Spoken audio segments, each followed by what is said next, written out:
யாரால நிறைவேறுச்சு அப்படின்னா இயேசு கிறிஸ்துவால இந்த உலகத்துல நிறைவேற்றப்படுது. ஆடு மாடுகளையோ பறவைகளையோ பலி செலுத்துறதுனால தண்ணீர் ஒரு புது படைப்பாகிறதை குறிக்குது. எல்லோருக்குமே வாழக்கூடிய உரிமை இருக்குது அப்படிங்கறதை நம்மால் ஆனதை நம்முடைய ஞான தந்தையர்களுக்கு புது பிறப்பு இயேசு கிறிஸ்துவுக்குள்ளாக எது நம்பிக்கைன்னு சொல்ல முடியும்னா செயல் வடிவம் பெறும்போது நம்ம கிட்ட இருக்குது. இந்த மாற்றத்தை கொண்டு வர முடியும். அதே தன்மையில தான் இந்த திருமுழுக்கும் இருக்குது. இந்த உலக போக்கில் வாழ்ந்துகிட்டு இருந்த மனிதர்களை மனம் மாற்றி நம்ம அந்த திருமுழுக்கு அப்படிங்கிறது ஏதோ ஒரு சடங்கு முறை கிடையாது. இருக்கக்கூடிய வாலிப பிள்ளைகள் நிறைய ஒரு மாற்றத்தை எதிர்பார்க்கிறாங்க. அன்னைக்கு யோனா அறிவிச்ச விதம் வேறையா இருக்கலாம், இன்னைக்கு பிள்ளைகள் அறிவிக்க வேண்டிய விதம் வேறையா இருக்கும். அதுதான் எனக்கு உணவு. வானதூதர்கள் நம்மை பாதுகாக்கும்படி நம்மை சூழ்ந்து இருக்கும்படி கடவுள் செய்யும். வணக்கம் நண்பர்களே, உங்கள் அனைவருக்கும் அமைதி உரித்தாகட்டும். திருமுழுக்கு அல்லது ஞான ஸ்நானம் அப்படிங்கிறது என்ன? இந்த திருமுழுக்கு ஞான ஸ்நானம் நமக்கு எப்படிப்பட்ட ஒரு வாழ்வியலை கற்றுக் கொடுக்குது? இதுல இருந்து என்ன ஒரு வாழ்க்கை தத்துவத்தை நான் பின்பற்ற முடியும்? அதை குறித்து நாம பார்க்கலாம். திருமுழுக்கு அல்லது ஞான ஸ்நானம் அப்படிங்கிறது கிறிஸ்தவ திருச்சபைகள்ல பெரும்பாலும் நீண்ட காலமா ரொம்ப காலமா செய்துகிட்டு வரக்கூடிய ஒரு சடங்கு. இது ஜென்ம பாவம், அதாவது பிறப்பின் பாவத்தில இருந்தும் பாவத்தின் செயல்களில இருந்தும் கழுவி தூய்மையாக்கப்பட்டு இயேசு கிறிஸ்துவின் சமூகத்தோடு இணைக்கப்பட்டு ஒரு புது படைப்பாய் வாழ்கிறேன், ஒரு புது மனிதனாக அடியெடுத்து வைக்கிறேன் அப்படிங்கிற ஒரு விளக்கம், சுருக்கமான விளக்கம். பிறக்கும்போது எல்லோருமே ஒரே கடவுளுடைய பிள்ளையாக தான் பிறக்கும். ஆனா ஏன் இந்த கிறிஸ்தவத்துல திருமுழுக்கு அப்படிங்கிற ஒன்ன ஏற்படுத்தி வச்சிருக்காங்க அப்படின்னா, இந்த உலகத்துல எப்போ சட்டம் உள்ள வந்துச்சோ அப்போ மனிதர்கள் எல்லாருமே அடிமையாகி போனாங்க, பாவத்திற்கு அடிமையாக போனாங்க, இறந்தவர்களாக இருந்தாங்க. அந்த சட்டத்தினால, அந்த திருச்சட்டங்களினால மக்கள் இறந்து போனவர்களா இருந்தாங்க. தான் பாவி அப்படிங்கிற ஒரு மனோபாவம், பாவம் செய்யறவங்களாவே வாழ்றோம் அப்படிங்கிற ஒரு மனோபாவம் எல்லாருக்குள்ளாகவே இருந்ததுனாலதான் ஒரு சுத்திகரிப்பு, ஒரு மீட்பு, ஒரு கடந்து வரக்கூடிய தன்மை, ஒரு நிலை, ஒரு நிலையிலிருந்து இன்னொரு நிலைக்கு கடந்து வரக்கூடிய ஒரு செயல் அங்க தேவைப்பட்டுச்சு. இப்போ கலாத்தியருக்கு எழுதிய திருமுகத்துல நாம பார்த்தோம் அப்படின்னா, திருச்சட்டத்தை பொறுத்த மட்டில் நான் இறந்தவனாக இருந்தேன். அதற்கு அந்த சட்டமே காரணம். நானும் சரி நீங்களும் சரி கடவுளுக்காக தான் வாழ்றோம். அப்படி இருக்கும்போது இந்த திருச்சட்டத்தினால நான் பாவத்தில் மூழ்கி போனவனாகவும் இறந்தவனாகவும் ஏன் இருக்கணும்? இத்தகைய பாவத்தின் பிடியில இருந்தும் இறந்து போன தன்மையில இருந்தும் நான் மீட்கப்படணும், நான் என்னை உணரணும், நான் கடவுளுடைய ஆவியின் தன்மையில வாழணும் அப்படிங்கிறது. இது யாரால நிறைவேறுச்சு அப்படின்னா இயேசு கிறிஸ்துவால இந்த உலகத்துல நிறைவேற்றப்படுது. தொடக்க காலங்கள்ல, ஏன் இன்னைக்கும் கூட சுத்திகரிப்புக்காக ஆலயங்களுக்கு போய் பலி செலுத்துற வழக்கம் இன்னைக்கும் இருக்கு. நம்ம கிறிஸ்தவர்கள் மத்தியிலேயும் இருக்குது, பிற சமயத்தை சேர்ந்த நண்பர்கள் மத்தியிலையும் இந்த ஒரு பலி செலுத்தக்கூடிய முறை இன்னைக்கும் இருந்துகிட்டு இருக்கு. அப்போ ஆடு மாடுகளையோ பறவைகளையோ பலி செலுத்துறதுனால இந்த ஒரு பாவ நிலையிலிருந்து நம்ம கடந்து வர முடியும் அப்படின்னு சொல்லி விசுவசிக்கிறார். அதே நேரத்துல இயேசு கிறிஸ்து கடவுளுடைய ஒரே மகன் என்னைக்கும் ஒரே பலியா தன்னையே அர்ப்பணிச்சு அவருடைய இரத்தத்தினாலையும் செந்நீரினாலையும் நம்மை கழுவி தூய்மைப்படுத்தி ஒரு மீட்பின் பாதைக்கு அழைத்து வந்தார். நாம் அந்த மீட்பின் பாதையில கடந்து வந்திருக்கிறோம். அந்த அடையாளத்தை காட்டுறதுதான் இந்த திருமுழுக்கு. இந்த திருமுழுக்குல பார்த்தோம் அப்படின்னா தண்ணீரினால கழுவுறது, ஆயத்த எண்ணெய் பூசுறது, திருத்தைலம் பூசுறது, வெண்ணிற ஆடையை அணிய செய்யறது, மெழுகுதிரி கையில் பிடிக்க செய்யறது. அதன் பிறகு குருவானவர் அந்த குழந்தையினுடைய செவிகளில் விரலை வைத்து எபத்தா திறக்க கடவாய், கடவுளுடைய சத்தத்தை கேட்பதற்கும் இறை அழைத்தலை புரிந்து கொள்வதற்கும் ஆவியின் தன்மையை உணர்வதற்கும் செவிகள் எப்போதும் திறந்திருக்கணும் அப்படிங்கிறதுக்காக குருவானவர் அந்த நபருடைய செவிகளில் தன் விரல்களை வைத்து சொல்லக்கூடிய ஒரு வார்த்தை எபத்தா திறக்க கடவாய் அப்படிங்கிறது. இப்போ இந்த தண்ணீர் எதை குறிக்குது அப்படின்னா, தண்ணீர் ஒரு புது படைப்பாகிறதை குறிக்குது. கழுவி தூய்மைப்படுத்தக்கூடிய ஒரு விளக்கத்தை அங்க கொடுக்குது. நாம இயேசு கிறிஸ்துவனுடைய கிறிஸ்தவர்களா இருக்கக்கூடிய நாம, கிறிஸ்துவை ஏற்றுக்கொண்டு இருக்கக்கூடிய நாம திருமுழுக்கை எடுக்க வேண்டியதின் அவசியம் என்ன அப்படின்னா, இந்த இயேசு கிறிஸ்துவுக்கு பிறகு விலங்குகளையோ பறவைகளையோ பலி செலுத்தக்கூடிய முறை மாறி நம்மால் ஆனதை நம்முடைய ஞான தந்தையர்களுக்கு காணிக்கையாக கொடுக்கிற ஒரு பழக்கம் இயேசு கிறிஸ்துவுக்கு பிறகுதான் வந்துச்சு. அதுக்கு முன்னால விலங்குகளையும் பறவைகளையும் பலி செலுத்தி அதனால தங்களை தூய்மைப்படுத்திக்கிட்டாங்க. இப்ப இந்த இயேசு கிறிஸ்துவால நாம புது படைப்பாகியிருக்கோம். அந்த ஒரு அடையாளம் இந்த தண்ணீர் அப்படிங்கிறது இயேசு கிறிஸ்துவனுடைய விழாவிலிருந்து வரக்கூடிய இரத்தமும் சன்னீரையும் கூட அங்க குறிக்குது. அப்போ கடந்த கால வாழ்க்கையிலிருந்து நான் புதிதாக ஒரு வாழ்க்கைக்கு கடந்து வந்துட்டேன். மரித்து போயிருந்த நான் பிறப்பின் பாவத்தினாலையும் அதனுடைய செயல்களினாலையும் சத்துருவின் பிடிகளினாலையும் மரித்து போயிருந்த நான் இப்போ இயேசு கிறிஸ்துவனுடைய இரத்தத்தாலும் செந்நீரினாலும் கழுவப்பட்டு புது படைப்பார். அதன் பிறகு ஆயத்த எண்ணெய் அங்கே பூசப்படுறதை நாம பார்க்கிறோம். அது இயேசு கிறிஸ்துவுக்குள்ளாக நான் புது படைப்பாய் மாறிட்டேன் அப்படின்னு எடுத்து சொல்றதுக்காக அங்கு அதை குறிக்கப்படுது. இங்கு சாத்தானையும் விட்டுவிட்டு அந்த சாத்தானுடைய செயல்களையும் விட்டுவிட்டு நான் கடவுளை ஏற்றுக்கொள்கிறேன்.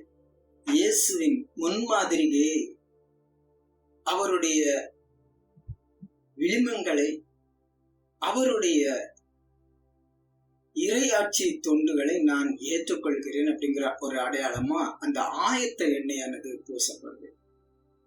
அதன் பிறகு குருவானவர் திருத்தைலம் பூசுகிறார். இந்த திருத்தைலம் அப்படிங்கிறது புது பிறப்பு, இயேசு கிறிஸ்துவுக்குள்ளாக புது பிறப்பாகிறது. இயேசு கிறிஸ்துவுக்குள்ளாக மீண்டுமாக நான் பிறக்கிறது. அதன் பிறகு வெண்ணிற ஆடை. இந்த வெண்ணிற ஆடை அப்படிங்கிறது புதுப்படைப்பாக மாறினதையும் அந்த மாசற்ற வாழ்வு, இயேசு கிறிஸ்துவுக்காக வாழக்கூடிய அந்த மாசற்ற வாழ்க்கையையும் நாங்கள் வாழச் செய்கிறோம் அப்படின்னு உறவினர்கள், சுற்றம் சூழ இருக்கிறவர்கள் வாக்குறுதி கொடுக்கக்கூடிய ஒரு அடையாளமா அந்த குழந்தைக்கு அந்த ஆடையை அணிவிக்கிறாங்க. இப்போ எரியக்கூடிய அந்த மெழுகுதிரி அப்படிங்கிறது உள்ளத்தின் ஒளியை குறிக்குது.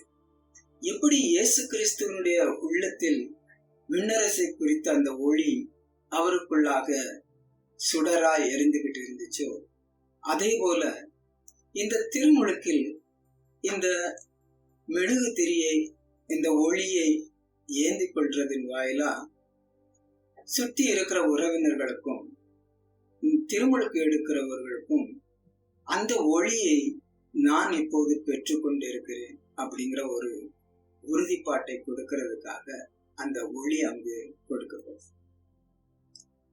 இறுதியாக எபேதா, திறக்க கடவாய், கடவுளுடைய வார்த்தைகளை கேட்கிறதற்கும் இயேசு கிறிஸ்துவனுடைய எண்ணங்களை பிரதிபலிக்கிறதுக்கும் திருச்சபையினுடைய கோட்பாடுகளை ஏற்றுக்கொண்டு அதன்படி வாழ்றதுக்கும் என்னுடைய செவிகள் எப்போதும் திறந்திருக்க வேண்டும் அப்படின்னு சொல்லி கொடுக்கப்படுது. அங்கே உறுதிமொழி எடுத்துக்கொள்றது யாரு அப்படின்னா, யாரை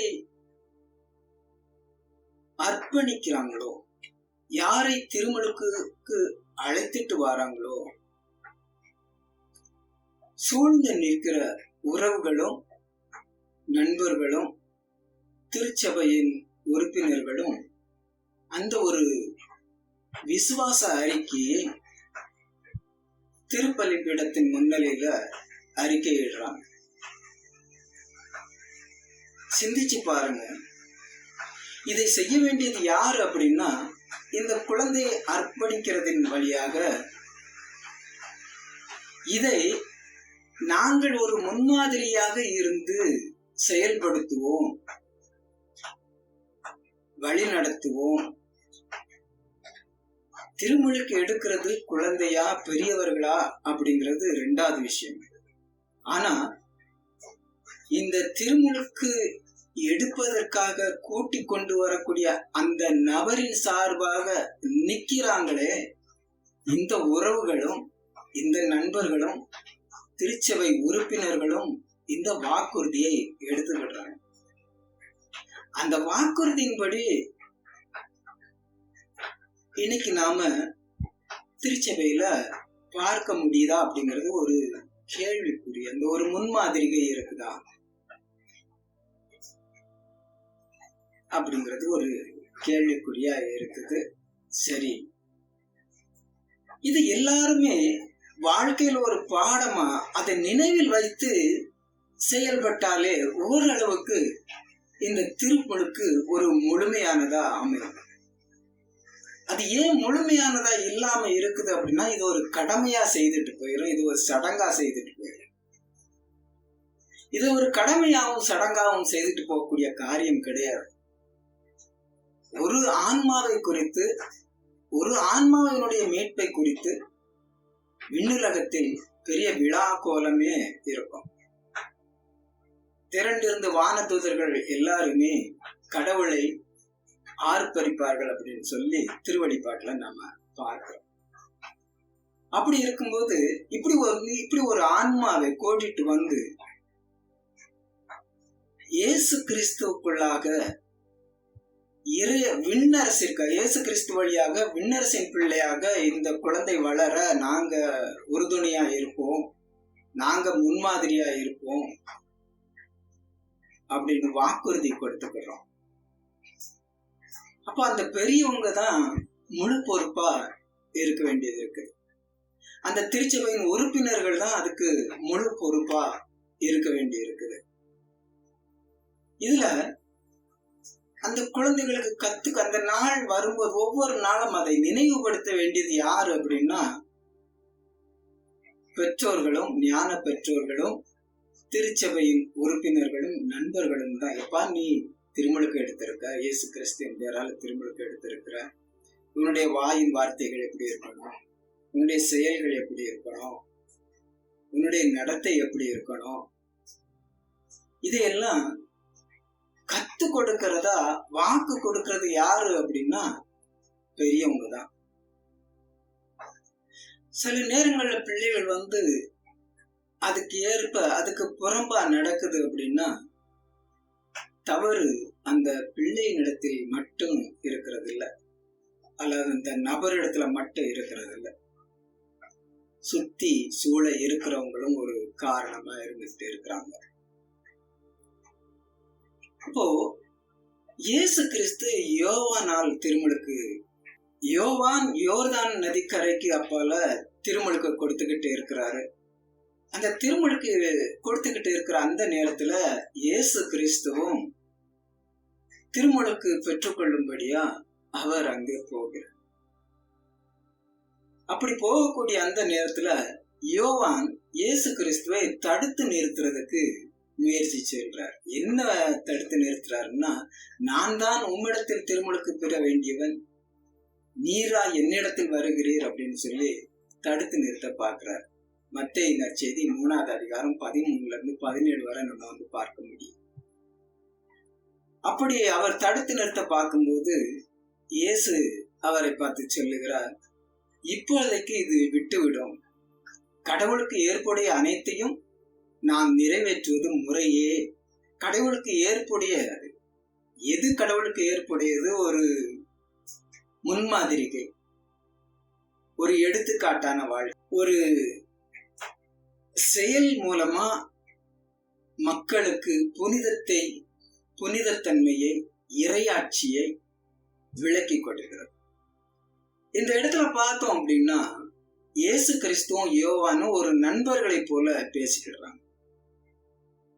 நான் தானே உம்மிடம் திருமுழுக்கு பெறணும், நீரோ என்னிடம் வருகிறீரே. அப்போ என்ன அப்படின்னா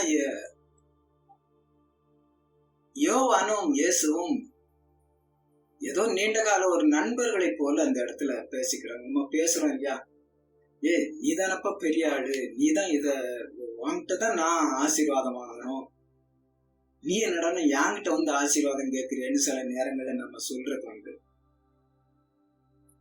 சோ அந்த அடிப்படை அந்த ஒரு சூழ்நிலைய கொஞ்சம் மனசுல வச்சு பாருங்க. 2 பேரும் ஒரு நண்பர்களை போல பேசுறாங்க. அப்ப என்ன அப்படின்னா, இந்த திருமுழுக்கை குறித்து ஏற்கனவே யோவானுக்கும் சரி இயேசு கிறிஸ்துவுக்கும் சரி முழுமையான விளக்கம் தெரிந்திருக்கு. அது ஏன்னா யோவானே சொல்றாரு, நானோ உங்களுக்கு தண்ணீரினால் திருமுழுக்கு கொடுக்கிறேன், எனக்கு பின் ஒருவர் வருகிறார், அவர் தூய ஆவி என்னும் நெருப்பினால் உங்களுக்கு திருமுழுக்கு கொடுப்பார் அப்படின்னு சொல்லி. இப்போ இந்த யோவான் இப்படி சொன்ன பிறகு இயேசு கிறிஸ்து கடவுளுடைய முறைமைகளை நான் கடைபிடிக்கிறது முறை, ஆகையினால இப்போதைக்கு இதை விட்டுவிடும் அப்படின்னு சொல்றாரு. அப்ப அவங்களை பொறுத்த அளவில் அவங்க 2 பேருக்குள்ள, அந்த நண்பர்களுக்குள்ளாக, அதாவது யோவான் இயேசு கிறிஸ்துவுக்குள்ளாக இதை ஒரு பெரிய விஷயமா கருதாம, இது கடவுளுக்கு ஏற்புடைய விஷயங்கள், இதை நாம நிறைவேற்றணும், இதை நாம செய்யணும், இப்போதைக்கு இது இப்படியே இருக்கட்டும், நான் திருமுழுக்கு உங்களுக்கு கொடுத்தாருன்னா நீர் எனக்கு திருமுழுக்கு கொடுத்தாங்க. சோ ஆக மொத்தத்துல திருமுழுக்கு அப்படின்ற ஒரு விஷயத்தை நாம ஒரு எடுத்துக்காட்டா மக்களுக்கு இதை செய்கிறோம் அப்படின்னு சொல்ற மாதிரி இதுல நம்ம பார்க்கிறோம். யோவானும் இயேசு கிறிஸ்துவுக்கு திருமுழுக்கு கொடுக்கிறார். இப்போ இந்த அடிப்படையில தான் யோவான் நிறைய பேருக்கு திருமுழுக்கு கொடுக்கிறார். எந்த அடிப்படையில? நான் மனம் மாறிவிட்டேன், நான் புதுப்படைப்பாகிவிட்டேன் அப்படிங்கறதுனுடைய அடையாளம் தான் யோவான் கொடுத்த திருமுழுக்கு. அதாவது இயேசு கிறிஸ்துவை முன்னறிவிக்கு வர்றாரு. இந்த இயேசு கிறிஸ்துவை ஏற்றுக்கொள்றதுக்கு முன் அடையாளமாக நீங்க மனம் மாறுங்க. மனம் மாறினா மட்டும் போதாது, அதை நீங்க செயல்லையும் காட்டணும். ஏன் அப்படின்னா, வர இருக்கக்கூடியவர் தூய ஆவி என்னும் நெருப்பினால் உங்களுக்கு திருமுழுக்கு கொடுப்பார் அப்படின்னு சொல்லப்பட்டு. இப்போ திருத்தூதர் பணிகள்ல பார்த்தோம்னா 19வது அதிகாரம் 1-5 வரை உள்ள வார்த்தைகள் என்ன சொல்லுது அப்படின்னா, பவுல் கொரிந்து நகர்ல இருந்து மலைப்பாதை வழியா எபேசு நகருக்கு போய்கிட்டு இருக்கு, கால்நடையா பயணமா போய்கிட்டு இருக்கிறார்.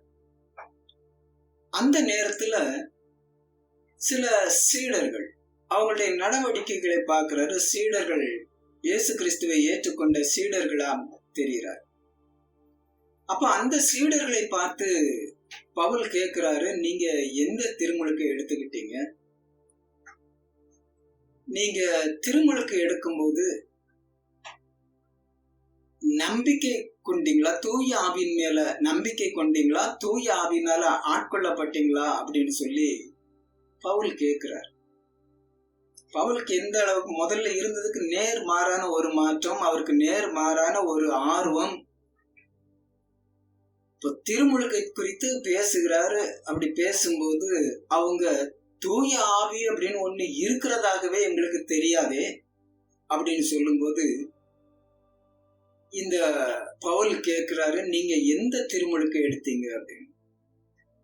திருமுழுக்குல என்ன, எந்த திருமுழுக்கு, எத்தனை திருமுழுக்கு இருக்குது அப்படின்னு நம்மளுக்கு இந்த வார்த்தைகளை வாசிக்கும் போது நம்மளுக்கு குழப்பம் உண்டாகும். இன்னைக்கு திருச்சபைகள் சொல்லக்கூடியதுதான் அப்படித்தான். ஒவ்வொரு திருச்சபையும் ஒவ்வொரு விதமா திருமுழுக்கு கொடுக்குறாங்க.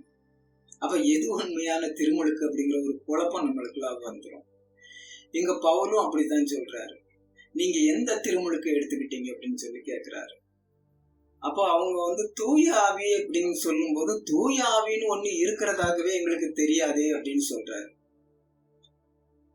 இப்போ யோவான் இயேசு கிறிஸ்துவை முன்னறிவித்தாரு. அவங்க மனம் மாறி இயேசு கிறிஸ்துவை ஏற்றுக்கிடணுங்கிறதுக்காக கொடுத்ததுதான் யோவான் கொடுத்த திருமுழுக்கு. ஆக இப்போ இயேசு கிறிஸ்துவின் பேரால நீங்கள் திருமுழுக்கு எடுக்கணும் அப்படின்னு சொன்ன உடனே அந்த எபேசு நகர சீடர்கள், இயேசு கிறிஸ்துவை ஏற்றுக்கொண்டவர்கள் திரும்பவுமா இயேசு கிறிஸ்துவின் பேரால திருமுழுக்கு எடுக்கிறார். அப்ப எத்தனை திருமுழுக்கு தான் இருக்குது.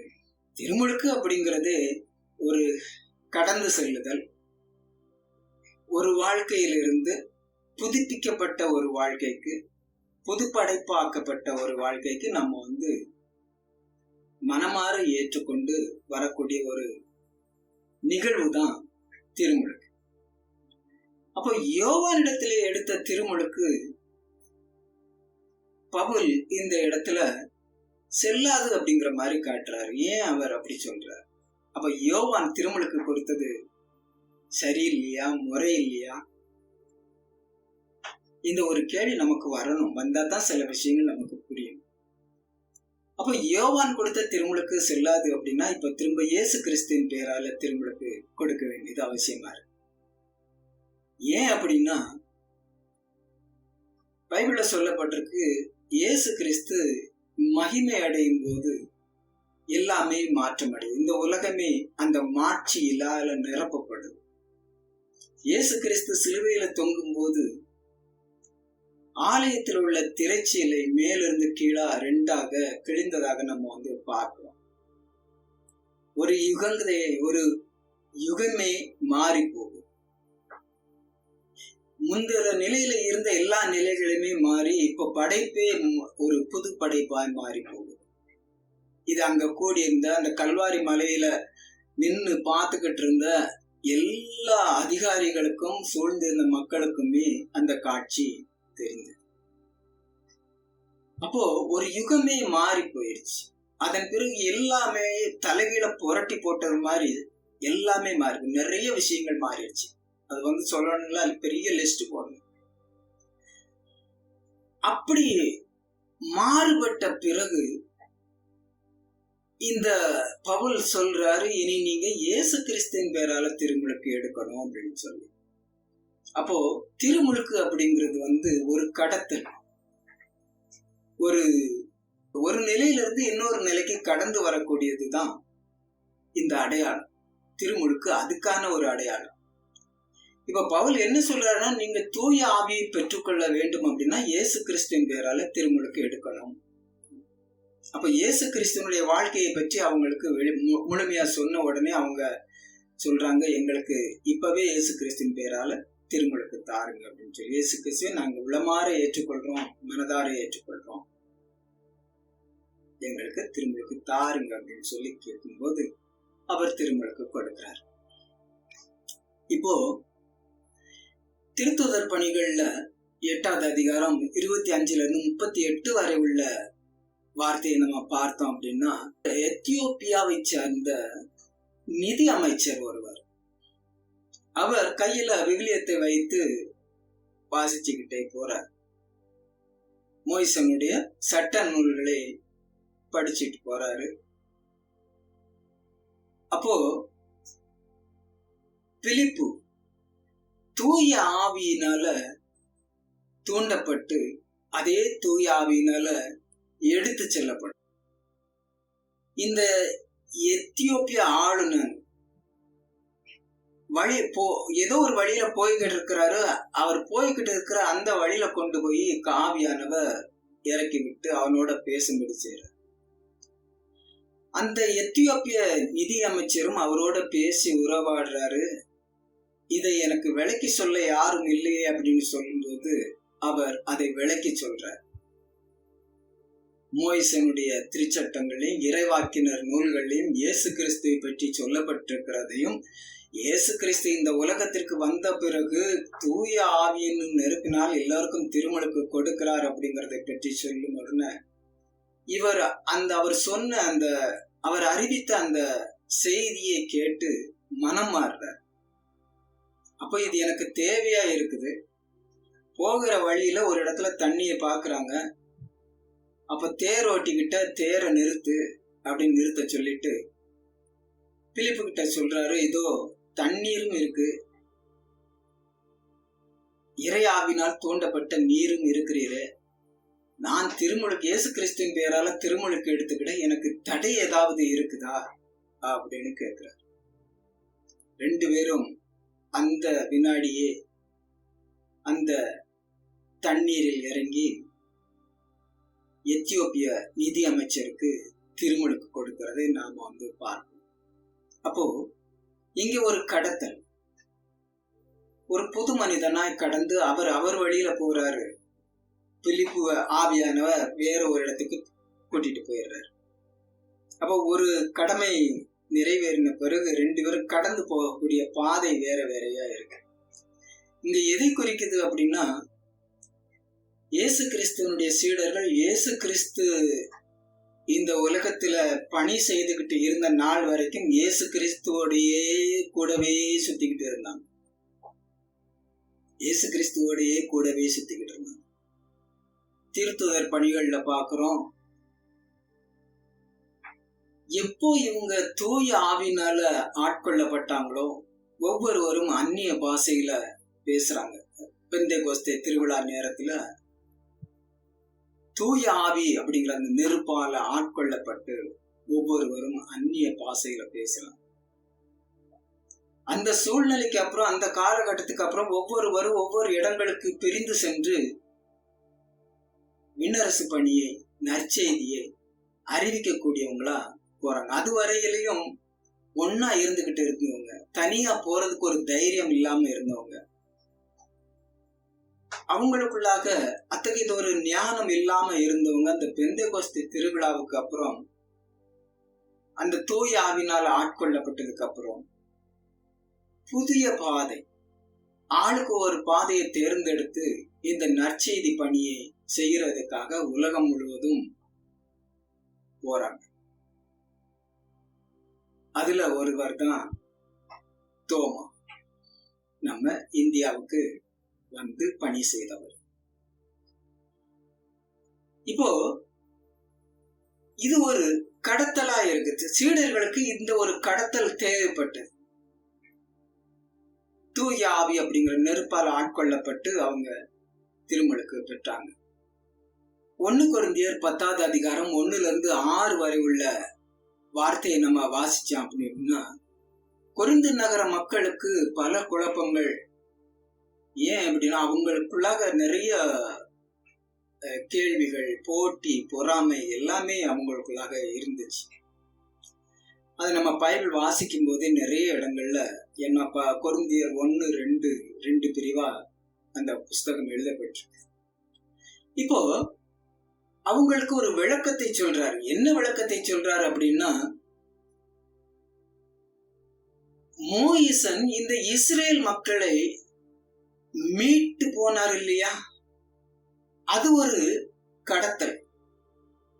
அடிமை தலையில இருந்து, பாவத்தின் பிடியில இருந்து, எகிப்து தேசத்தில இருந்து பாலும் தேனும் பொழியும் கானான் தேசத்துக்கு அழைத்து செல்லக்கூடிய ஒரு அழைப்பு. அப்ப அங்க ஒரு கடத்தல், அங்க ஒரு மீட்பு, அங்க ஒரு விடுதலை தேவைப்பட்டு, இப்படி அவங்க கடந்து போகும்போது செங்கடல் 2 பிரிந்து அதன் வழியா கடந்து போறாங்க. பவுல் இதை எப்படி குறிப்பிடுறார் அப்படின்னா, இது ஒரு திருமுழுக்கின் அடையாளமா குறிப்பிடுறார். எல்லாரும் ஒரே தண்ணீரினால் திருமுழுக்கு பெற்றார்கள் அப்படின்னு சொல்லி பவுல் குறிப்பிடுறாரு. அது மட்டும் இல்லாம பாறையில இருந்து ஒரே பானத்தை பருகினார்கள், ஒரே மன்னாவை, ஒரே ஆன்ம உணவை உண்டார்கள். அப்போ பாறையில இருந்து சுரந்த தண்ணீரை ஒரே பானமாகவும், வானத்திலிருந்து பொழியப்பட்ட மன்னாவை ஒரே ஆன்ம உணவாகும், அதாவது ஆன்மாவுக்கு தேவையான ஒரு உணவாகும். அவங்களுக்கு கொடுக்கப்பட்டது வெறும் உணவு இல்லை, அது ஆன்ம உணவு. அவங்கள பக்குவப்படுத்துறதுக்கு, அவங்கள மீட்படைய செய்யறதுக்கு, அவங்களுக்கு ஞானத்தை கொடுக்கிறதுக்காக கடந்து செல்லப்பட்ட அந்த கடத்தல், அந்த மீட்பு, அந்த விடுதலை, அந்த சுதந்திரம், அதன் அடையாளம் தான் அவங்க அந்த செங்கடல்ல இருந்து கடந்து போனது. மேகத்தாலும் தண்ணீரினாலும் அவங்க திருமுழுக்கு, எல்லாருமே ஒரே நேரத்துல ஒரே திருமுழுக்கை பெற்றுக்கிட்டாங்க அப்படின்னு சொல்றாரு. அவர் இந்த இடத்துல கொரிந்து நகர மக்களுக்கு அவர் அந்த ஒரு விளக்கத்தை கொடுக்கிறார். ஏன் அப்படின்னா, மோயிசன் சட்டத்தை தான் ரொம்ப ஆணித்தரமா பிடிச்சு வச்சுக்கிட்டு இருந்தாங்க. அப்ப இது ஒரு கடத்தல், இது ஒரு மீட்பின் அடையாளம் அப்படிங்கறத சொல்லி அவங்களுக்கும் கூட திருமுழுக்கை பற்றி விளக்கி சொல்றார். இதுல நாம புரிஞ்சுக்கிட வேண்டியது என்ன அப்படின்னா, திருமுழுக்கு அப்படிங்கிறது ஏதோ வெறும் தண்ணீரினால மட்டும் கொடுக்கிறது கிடையாது, வெறும் தண்ணீர் கிடையாது. அது ஒரு மீட்பின் அடையாளம், தூய்மைப்படுத்துவதின் அடையாளம்.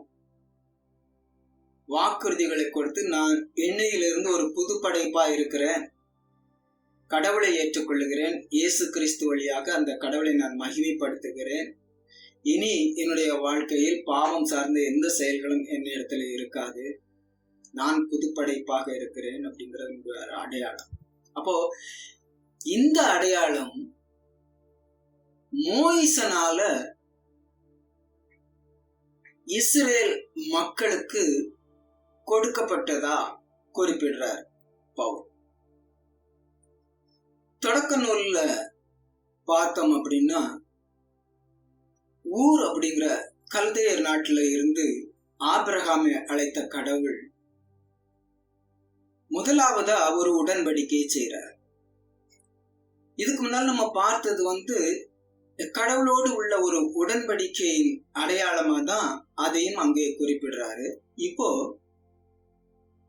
இந்த தொடக்க நூல் 17வது அதிகாரம் 9 to 14 வரை உள்ள வார்த்தைகளை நம்ம வாசிச்சோம் அப்படின்னா, அங்க ஆபிரகாமுக்கு ஒரு அடையாளத்தை கொடுக்கிறார். அந்த அடையாளம் என்ன அப்படின்னா, நீ உன்னுடைய உடலில் விருத்த சேதனம் செய்து கொள்ள வேண்டும். நீ உன்னுடைய உடலில் விருத்த சேதனம் செய்து கொள்ள வேண்டும். அது எதன் அடையாளம் அப்படின்னா, நீ எனக்கு உரியவன். நம்ம 2 பேத்துக்கு இடையில ஒரு ஒப்பந்த பத்திரம். இது சாதாரண பேப்பர்ல எழுதுற விஷயம் கிடையாது.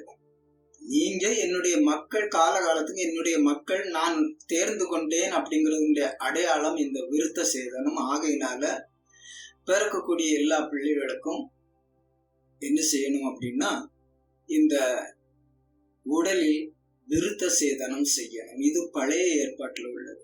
அப்போ இப்ப நாம எடுக்கிற திருமுழுக்கும் கூட இந்த விருத்த சேதனத்தின் அடையாளமா இருக்குது. பழைய விருத்த சேதனம், பழைய ஒரு திருமுழுக்கு தான் அது. இப்போ அந்த பழைய திருமுழுக்கு புது வடிவமா தண்ணீரினாலும் கரிஸ்மா அப்படிங்கிற ஒரு தைலத்தாலையும் வெளி அடையாளமான ஆடையினாலையும் ஒளியினாலையும் கொடுக்கப்பட்டிருக்கு. அப்போ ஆபிரகாம அழைத்த அந்த கடவுள் அவருடைய பிள்ளைகளுக்கும் அவருக்கும் விருத்த சேதனம் செய்யும்படி சொல்றார். இந்த விருத்த சேதன அடையாளம், இந்த விருத்த சேதன உடன்படிக்கை பல காலங்களாக இருந்துச்சு. மோயிசனும் கூட எல்லாருக்கும் விருத்த சேதனம் செய்யும்படியாத்தான் சொல்றார். அந்த விருத்த சேதனம் அப்படிங்கிறது ஒரு திருமுழுக்கின் அடையாளமாகவே இருந்துச்சு. அப்போ இங்க இன்னொரு திருமுழுக்கின் அடையாளத்தை நாம பார்க்கிறோம். ஆக தண்ணீரினாலையும் தைலத்தினாலையும் கொடுக்கக்கூடிய ஒரு திருமுழுக்கு, இறைமகன் இயேசு கிறிஸ்துவால எடுக்கக்கூடிய ஒரு திருமுழுக்கு, இஸ்ரேல் மக்கள் செங்கடலை கடந்து போகும்போது அங்கே வேறு ஒரு திருமுழுக்கு, ஆபிரகாம் வழியாக கடவுள் செய்து கொண்ட ஒரு திருமுழுக்கு. இது எல்லாமே ஒரு உடன்படிக்கை. திருமுழுக்கு அப்படிங்கிறதே ஒரு உடன்படிக்கை, கடவுளுக்கும் எனக்குமான ஒரு உறவு.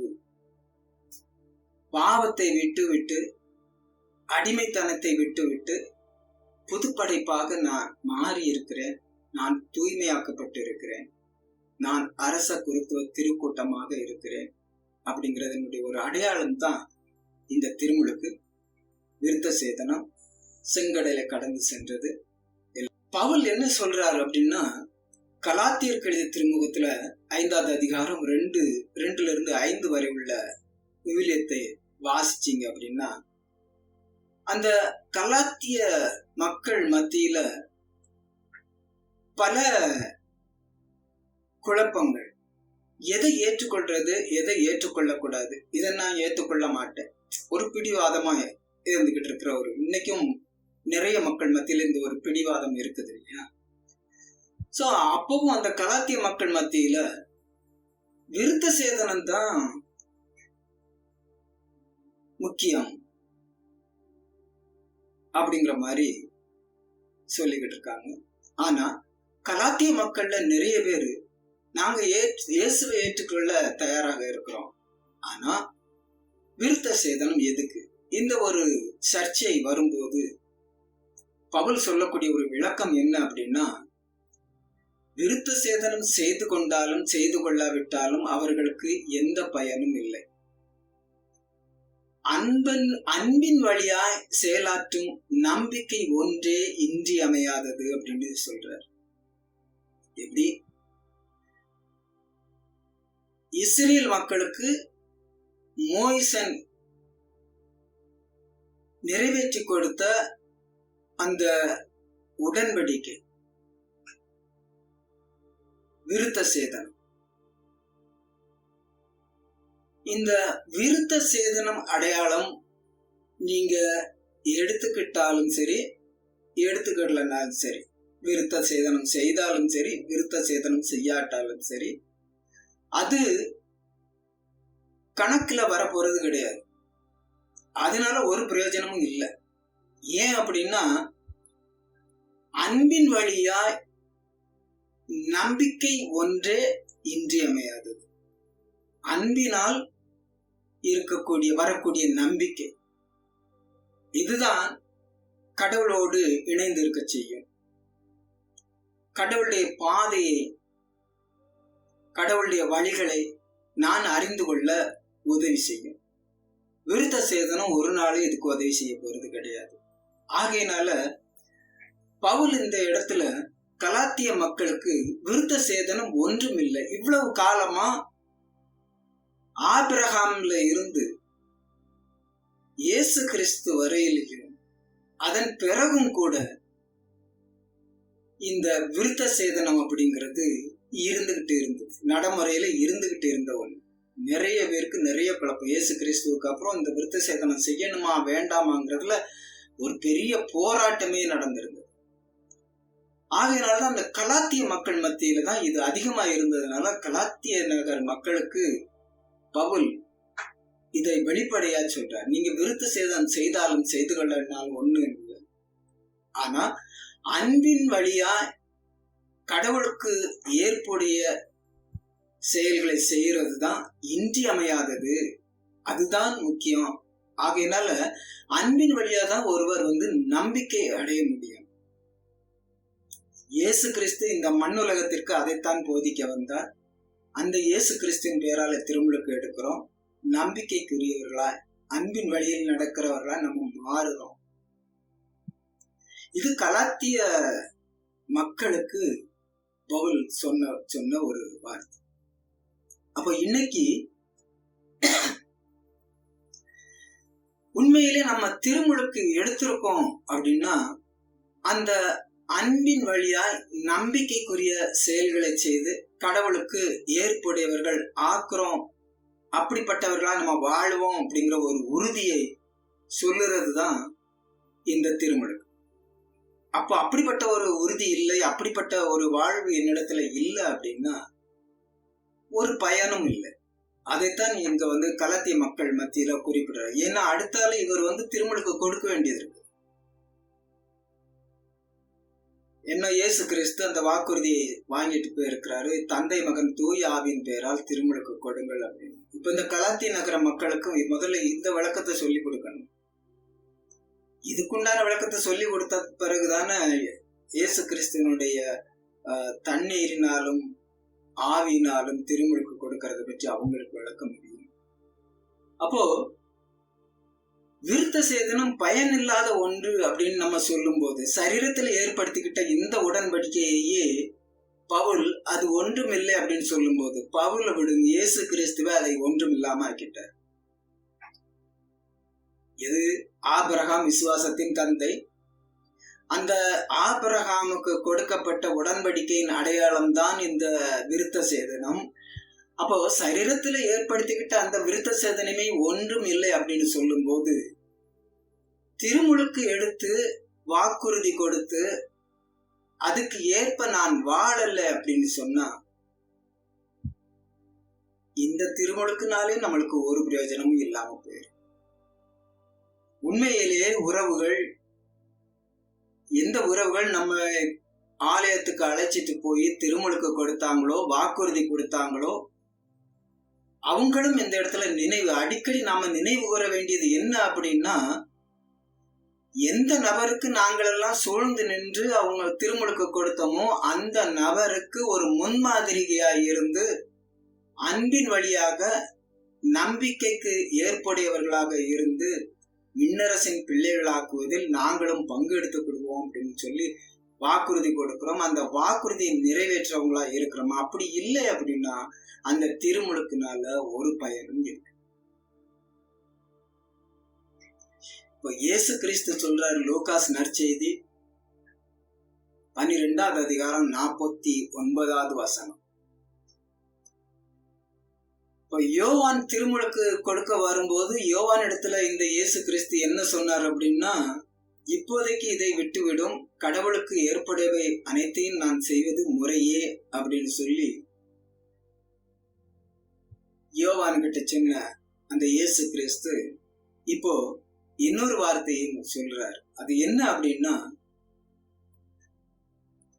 மண்ணுலகில் தீ மூட்டுவதற்கே வந்தேன், அது இப்பொழுதே பற்றி எரிய வேண்டும் என்பதே என் விருப்பம்.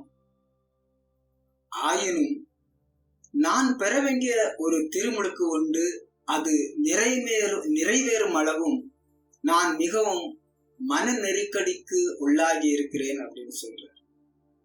நான் எடுக்க வேண்டிய ஒரு திருமுழுக்கு. அப்ப இயேசு கிறிஸ்து இதை சொல்லும் போது இயேசு கிறிஸ்துவின் பெயரால திருமுழுக்கு எடுத்த எல்லோருமே இன்னொரு திருமுழுக்கு எடுக்க வேண்டியது இருக்கு. அது என்ன திருமுழுக்கு அப்படின்னா, நிறைய பேருடைய ஒரு எண்ணம் என்ன அப்படின்னா, இயேசு கிறிஸ்துவின் பெயரால அதிசயங்கள் நடக்குது, அற்புதங்கள் நடக்குது, அப்போ நான் ஒரு கால் மேல கால் போட்டுக்கிட்டு பெரிய ராஜா மாதிரி உட்கார்ந்துக்கிடலாம். ஸோ இயேசு கிறிஸ்துவின் பேரால திருமுழுக்கு எடுத்தாச்சு அப்படின்னா என்னமோ எல்லாமே எல்லா விஷயங்கள்லயும் நான் எப்படி இருக்கலாம், ஒரு ராயல் ஃபேமிலியா மாறிடலாம் அப்படிங்கிற மாதிரியான ஒரு மாயை உருவாக்கி வச்சிரு. திருமுழுக்கு எடுத்த உடனே, இயேசு கிறிஸ்துவை ஏற்றுக்கொண்ட உடனே அதிசய அற்புத அடையாளங்கள், அது இல்ல. இயேசு கிறிஸ்து திரும்பவும் ஒரு திருமுழுக்கை பற்றி பேசுறார். ஆயினும் நான் பெற வேண்டிய திருமுழுக்கு ஒன்று உண்டு, அது நிறைவேறும் அளவும் நான் மிகவும் மன நெருக்கடிக்கு உள்ளாகி இருக்கிறேன் அப்படின்னு. எப்ப நம்ம இயேசு கிறிஸ்துவை ஏற்றுக்கொண்டு இயேசு கிறிஸ்துவின் பெயரால ஒரு திருமுழுக்கு எடுத்துக்கொண்டோமோ, பாவத்தை விட்டு கடந்து வந்திருக்கிறோம், புதுப்படைப்பாய் ஆக்கப்பட்டிருக்கிறோம். அப்ப இயேசு கிறிஸ்துவோடு இணைந்த நிலையில் நான் இன்னொரு திருமுழுக்கு எடுக்க வேண்டியது இருக்குது. இயேசு கிறிஸ்து தாபோர் மலையில மறுரூபமாகி ஜெபம் பண்ணும்போது எலியாவும் மோசேயும் எருசலேம்ல நிகழவிருக்க வேண்டிய இயேசு கிறிஸ்துவனுடைய மரணத்தை குறித்து பேசினார்கள் அப்படின்னு சொல்லி நாம பார்ப்போம். அப்போ இயேசு கிறிஸ்து பெற வேண்டிய இன்னொரு திருமுழுக்கு அது என்ன அப்படின்னா, அவர் அந்த கல்வாரி மலை மேலே பட வேண்டிய பாடுகள், துன்பங்கள், அதன் வழியா கிடைக்கக்கூடிய மீட்பு. அப்போ இயேசு கிறிஸ்துவை ஏற்றுக்கொண்டிருக்கிற எல்லாருக்குமே இந்த உலக மக்களை கடவுளின் பாதைக்கு அவங்களுடைய கவனத்தை திருப்புறதுக்கு நாம உறுதி அளித்திருக்கோம், வாக்குறுதி கொடுத்திருக்கோம். திருமுழுக்குல அந்த ஒரு வாக்குறுதியை நாம சேர்த்தே கொடுத்திருக்கோம். எந்த வாக்குறுதியை சேர்த்து கொடுத்திருக்கோம்? இப்ப இயேசு கிறிஸ்து சொல்றாரு, ஆயினும் நான் பெற வேண்டிய திருமுழுக்கு. ஏன் அப்படின்னா, ஏன் இது இயேசு கிறிஸ்து சொல்றாரு அப்படின்னா, இயேசு கிறிஸ்து யோவானிடத்திலிருந்து திருமுழுக்கு பெற்றுக்கிட்டார். அப்போ மக்களுக்கு எல்லாருக்குமே கவனம் என்னவா இருக்குது அப்படின்னா, இயேசு கிறிஸ்துவால திருமுழுக்கு பெற்றார். இப்ப யோவான் இல்ல, யோவான தலை வெட்டுண்டு அவர் இறந்து போனார். அப்போ யோவான் தானே இயேசுவுக்கு திருமுழுக்கு கொடுத்தாரு. அப்போ எல்லாருடைய எதிர்பார்ப்பும் எண்ணங்களும் என்னவா இருக்குது அப்படின்னா, அந்த யோவானுடைய திருமுழுக்கு மேலதான் ஒரே எண்ணமா இருக்கு.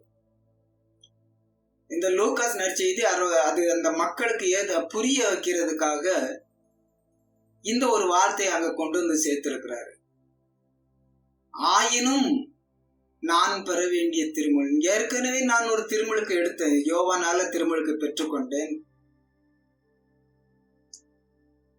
ஆயினும் நான் பெற வேண்டிய ஒரு திருமுழுக்கு உண்டு, அது நிறைவேறும் அளவும் நான் மிகவும் மன நெருக்கடிக்கு உள்ளாகி இருக்கிறேன் அப்படின்னு சொல்றார்.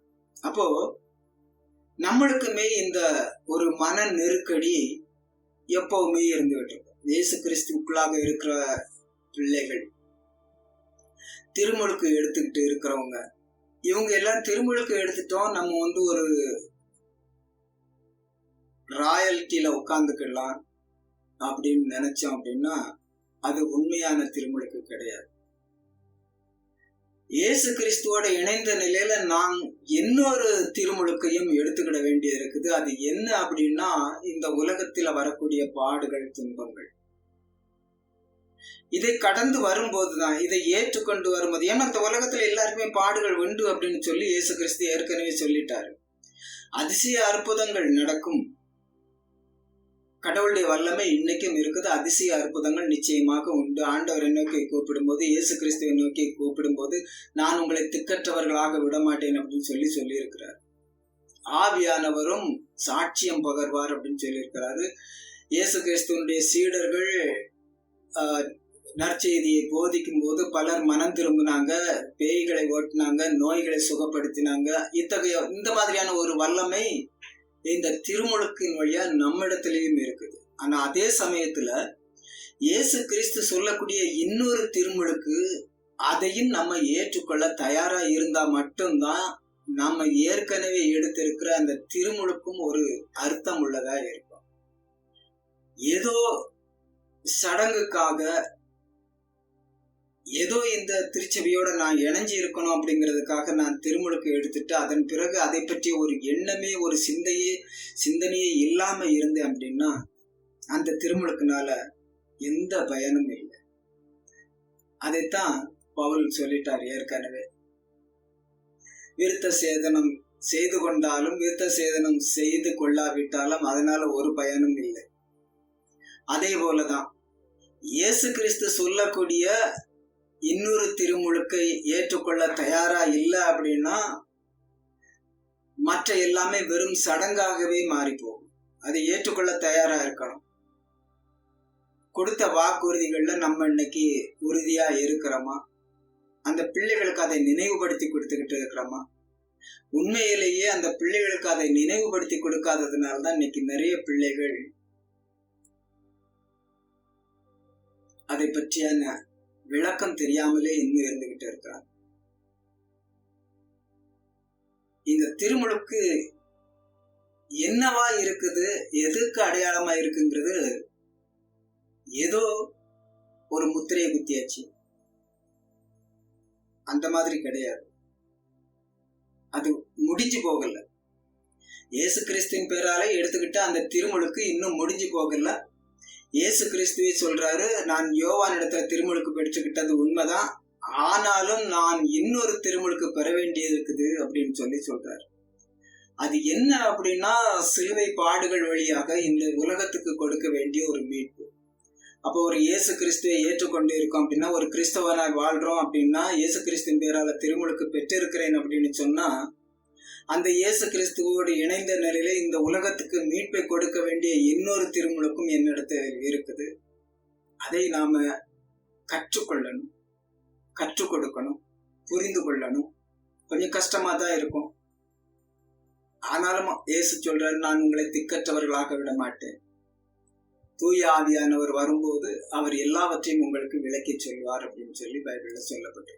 யாக்கோபு அவ நற்செய்தி பணி செய்த இடத்துல அந்த மக்களுக்கு அந்த யாக்கோபு சொல்லக்கூடிய ஒரு விளக்கம் என்னன்னு பார்த்தோம் அப்படின்னா, யாக்கோபு 2வது அதிகாரம் 20 to 22 வரை உள்ள விவிலிய வார்த்தை. செயலற்ற நம்பிக்கை பயனற்றது. நம்பிக்கையினாலதான் நம்ம திருமுழுக்கு எடுத்திருக்கிறோம். ஆனா அந்த திருமுழுக்குக்கு அப்புறம் வாக்குறுதி கொடுத்திருந்தமே, அது செயல் வடிவம் இல்லை அப்படின்னா அந்த திருமுழுக்குனால நம்மளுக்கு ஒரு பயனும் இல்லை. அதைத்தான் இங்க யாக்கோபு வேற ஒரு விதமா சொல்றாரு. செயலற்ற நம்பிக்கை பயனற்றது என நான் எடுத்துக்காட்ட வேண்டுமா? நம் மூதாதையாகிய ஆபிரகாமை பாருங்கள். தம் மகன் ஈசாக்கை பலிபீடத்தில் பலி கொடுத்த போது அவர் செய்த செயல்களினால் அல்லவோ கடவுளுக்கு ஏற்புடையவரானார். அப்போ இயேசு கிறிஸ்துவை ஏற்றுக்கொண்டு இருக்கிறேன், கடவுளை ஏற்றுக்கொண்டு இருக்கிறேன், திருமுழுக்கு பெற்று இருக்கிறேன் அப்படின்னா அதை ஏற்றுக்கொண்டதற்கான செயல் இன்னைக்கு நம்ம மக்கள் மத்தியில நிறைய குறைஞ்சிக்கிட்டு வர்ற மாதிரி தெரியுது. இதை தினமும் இந்த திருமுழுக்கு அப்படிங்கிற அந்த திருவருட்சாதனத்தின் உண்மையை, வாழ்க்கை தத்துவத்தை, அந்த வாழ்வியல் முறை, அப்படிப்பட்ட ஒரு வாழ்வியல் முறை இருந்ததுனாலதான் இந்த இந்தியாவிலையும் கூட இயேசு கிறிஸ்துவை பற்றி எல்லாரும் அறிய முடிஞ்சது. இயேசு கிறிஸ்துவை அறிய இங்க இந்தியாவுக்கு கொடுத்த மக்கள் அந்த மாதிரி அவங்க ஒரு வாழ்க்கையை வாழ்ந்து காட்டினாங்க. ஆகையினாலதான் நிறைய பேர் இயேசு கிறிஸ்துவின் பேரால திருமுழுக்கு எடுத்துக்கிட்டாங்க. இந்தியாவில் உங்களுக்கே தெரியும், ஏகப்பட்ட அடிமை நிலை இன்னைக்கும் இருந்துகிட்டு இருக்கு. அடிமை வாழ்வு. அந்த மக்களுக்கு ஒரு விடுதலை தேவைப்பட்டது. நற்செய்தி முழக்கங்கள் முழங்கப்பட்டது. பலர் மனம் மாறினாங்க, பலர் அதை ஏற்றுக்கொண்டாங்க. எல்லோருக்குமே வாழக்கூடிய உரிமை இருக்குது அப்படிங்கறதை நிறைய பேர் ஏற்றுக்கொண்டு அதுக்காக பலரும் பாடுபட்டாங்க, பலரும் உழைச்சாங்க. அப்போ திருமுழுக்கு எடுத்த பிறகு நிறைய பேர் அதை செய்யவும் செய்தாங்க. அப்படி செய்ததுனாலதான் இன்னைக்கு இயேசு கிறிஸ்துவை பற்றி நீங்களும் நானும் அறிஞ்சிருக்கோம். அதை இனி பிள்ளைகளுக்கு கொண்டு போய், இனி வரக்கூடிய தலைமுறைக்கு நல்ல முறையில கொண்டு போய் சேர்க்க வேண்டிய கடமை திருமுழுக்கு எடுக்கும் போது வாக்கு கொடுத்தமே அந்த உறவினர்களுக்கும் அந்த நண்பர்களுக்கும் திருச்சபையின் உறுப்பினர்களுக்கும் அந்த ஒரு கடமை இருக்குது அப்படிங்கிறத எண்ணி பார்க்கணும்.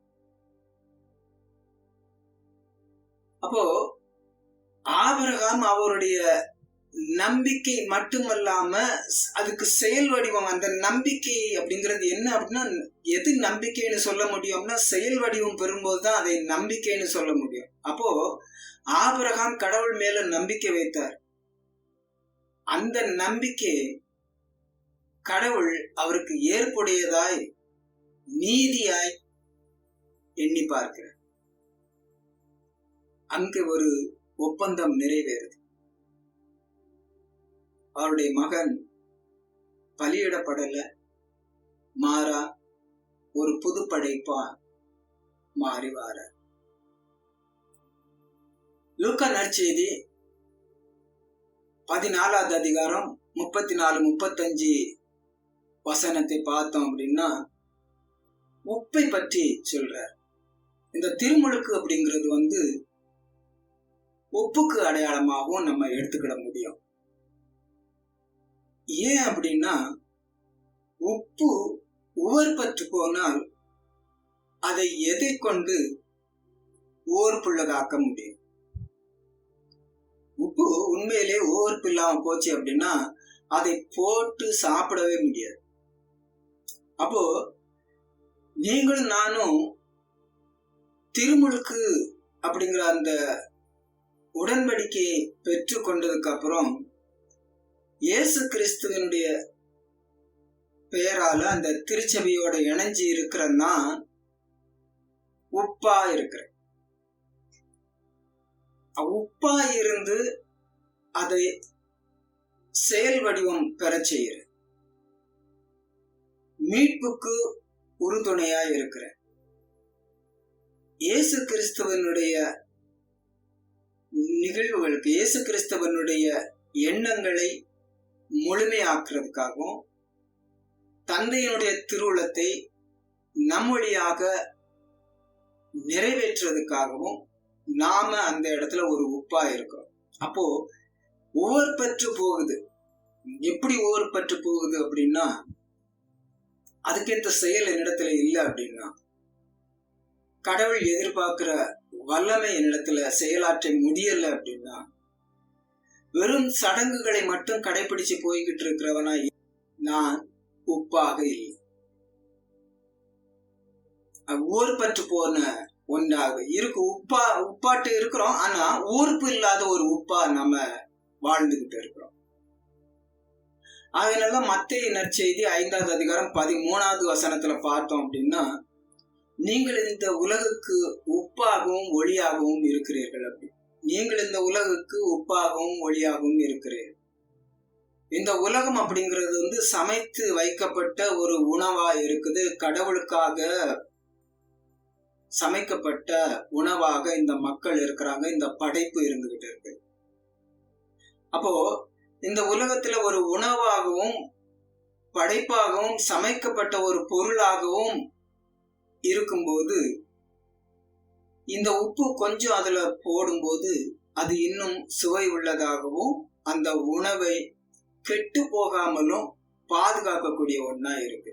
அப்போ இன்னைக்கு நீங்க இன்னைக்கு நாம இயேசு கிறிஸ்துவை ஏற்றுக்கொண்டு இருக்கிறோம் அப்படின்னா, இயேசு கிறிஸ்துவின் மேல நம்பிக்கை வைத்திருக்கோம் அப்படின்னா, இயேசு கிறிஸ்துவின் பேரால திருமுழுக்கு எடுத்திருக்கிறோம் அப்படின்னா, அந்த உப்பை போல உப்பு எப்படி அந்த உணவை சுவையொட்டி பாதுகாக்கக்கூடிய கெட்டு போகாம வைக்கக்கூடிய ஒரு பொருளா இருக்குதோ அதே போல திருமுழுக்கு எடுத்த ஒவ்வொருவருக்கும் அந்த ஒரு கடமை இருக்குது அப்படிங்கிறத நம்ம நினைவுல வைக்க வேண்டியது அவசியமா இருக்கு.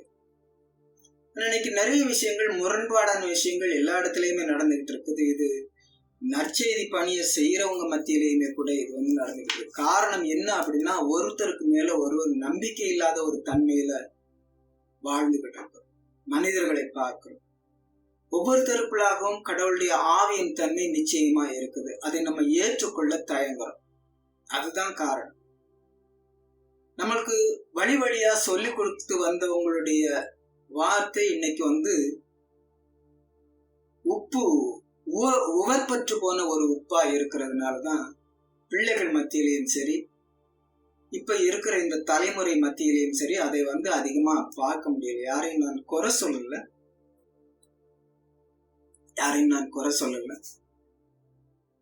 ஆனா அந்த சூழ்நிலை மாற்ற முடியும். நம்ம கிட்ட இருக்குது. அந்த மாற்றத்தை கொண்டு வர முடியும்.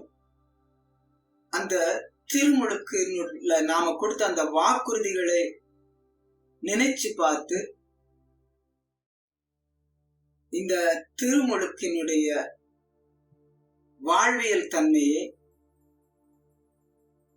புரியும்படி நாம செய்தோம் அப்படின்னாலே நிறைய மாற்றங்கள் உருவாக்க முடியும். மத்தேயு நற்செய்தி 5வது அதிகாரம் 13 இருந்து உள்ள பைபிள் வார்த்தைகளை நம்ம பார்க்கணும்.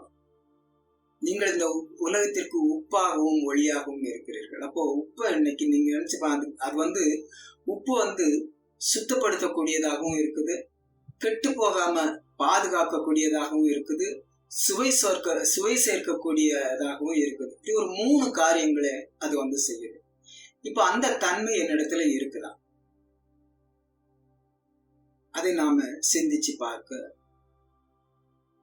கடமைப்பட்டிருக்கிறோம். அடுத்தபடியா ஒளியா இருக்கிறீர்கள் அப்படின்னு சொல்றாரு. ஒளி அப்படிங்கிறது நான் சொல்ல வேண்டிய அவசியமே இல்லை. எந்த இடத்துல இருள் இருக்குதோ அந்த இடத்துல நம்ம ஒளியை ஏற்றி வைப்போம். பைபிள்லயே சொல்லப்பட்டிருக்குது.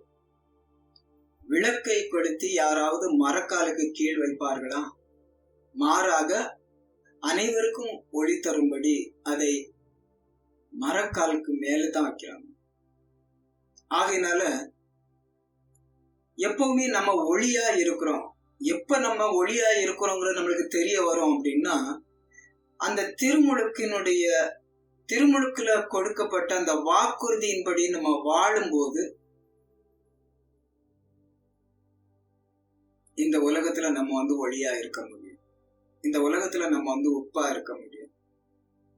ஒருத்தரை ஒருத்தர் புரிஞ்சுக்கிட ஆரம்பிக்கணும். முதலாவது, இன்னைக்கு நிறைய புரிதல்கள் இல்லை. இன்னைக்கு நிறைய விஷயங்கள் நமக்கு பிரிவை உண்டு பண்ணிருச்சு. நிறைய அட்வான்ஸ்ட் டெக்னாலஜி, ஆர்டிபிஷியல் இன்டெலிஜென்ஸ் எல்லாமே நம்மளை பிரிச்சு வச்சு நம்ம நினைக்கிறோம் அது ஒண்ணு சேர்க்குது. இந்த ஊடகங்கள் வழியா நம்ம ஒண்ணு சேர்றோம் அப்படின்ட்டா, உண்மையிலேயே முதல்ல எல்லாம் உறவினர்களுக்கு கடிதம் எழுதணும் அப்படின்னா மணிக்கணக்கா உட்காந்து யோசிச்சு என்ன பேசுறது, எங்க அக்காவுக்கு எழுதுறேன், என் தங்கச்சிக்கு எழுதுறேன் அப்படின்னு சொல்லி அப்படியே உருகி நம்ம அதுல நம்ம அன்பு முழுசையும் அதுல காட்டியிருக்கோம். அந்த கடிதம் எனக்கு போய் சேரணும். எத்தனையோ கடிதங்கள் சேராம பல நாட்களா குவிஞ்சு கிடந்து அது எரியூட்டப்பட்ட நிகழ்வுகள்லாம் நடந்திருக்கு. அந்த கடிதங்கள் போய் சேராம எத்தனையோ பேரு ஐயோ கடிதம் சேரலையேன்னு கவலைப்பட்ட நாள்கள்லாம் உண்டு. இன்னைக்கு இங்க இருந்து வெளிநாடுகளுக்கு கூட ரொம்ப சுலபமா நம்ம தொடர்புகளை ஏற்படுத்திக்கிறோம். ஆனா உண்மையிலே உண்மையான அன்புல அந்த ஒரு தொடர்புகள் இருக்குதா அப்படின்னு நிறைய குடும்பங்கள்ல அது இருக்குதான்னா ஒரு கேள்விக்குறிதான். அதே தன்மையில தான் இந்த திருமுழுக்கும் இருக்குது. திருமுழுக்கு இன்னைக்கு நாம எழுதிட்டோம், ஆனா தொடர்பு இருக்குதா அப்படின்னா கேள்விக்குறியா இருக்கு. காரணம் என்ன அப்படின்னா, நம்மளை அந்த ஒரு மனித நேயம், வாழ்வியல் தன்மை அதுல இருந்து நம்மளை பிரிச்சு கொண்டு போகக்கூடியதான் இருக்குது. இன்னைக்கு எல்லார் வீட்டிலையும் வசதிகள் வாய்ப்புகள் இருக்குது. ஒரு படம் பார்க்க போகணும், சினிமாவுக்கு போகணும் அப்படின்னா குடும்பத்தோட போன காலங்கள் உண்டு. அது ஒரு சந்தோஷமா இருக்கும், ஒரு மகிழ்ச்சியா இருந்துச்சு. அது தியேட்டர்ல. அதுக்கு முன்னால ஆலயங்கள்ல குருக்கள் சில ப்ரொஜெக்டரை போட்டு காட்டுவாங்க. அதுதான் அப்ப உள்ள ஒரு படமா இருந்துச்சு. அதுக்காக மக்கள் திரளா கூடி இருந்து அந்த மணல் மேடு எழுப்பி வச்சு, உயரம் கட்டையா இருக்கு, உயரம் குறையா இருக்கு, முன்னால இருக்க தெரிய மாட்டேங்குது. அது ஒரு பெரிய ஒரு மகிழ்ச்சியாகவும் ஒரு சந்தோஷமாகவும் இருந்த நாட்கள். நானே அதை அனுபவிச்சிருக்கிறேன். ஆனா இன்னைக்கு எல்லாமே ரொம்ப சுலபமா கிடைச்ச உடனே உறவுகளுடைய மதிப்பு நம்மளுக்கு புரிய மாட்டேங்குது. ஆகையினாலதான் திருமுழுக்கின் வழியா கடவுள் மேல நம்ம கொண்டிருக்கிற உறவும் என்னன்னு தெரியாம ஆகி போயிடுச்சு. இதை கற்றுக் கொடுக்க வேண்டியவங்களே ஓர்பற்ற உப்பு போல ஆகி போனோம்.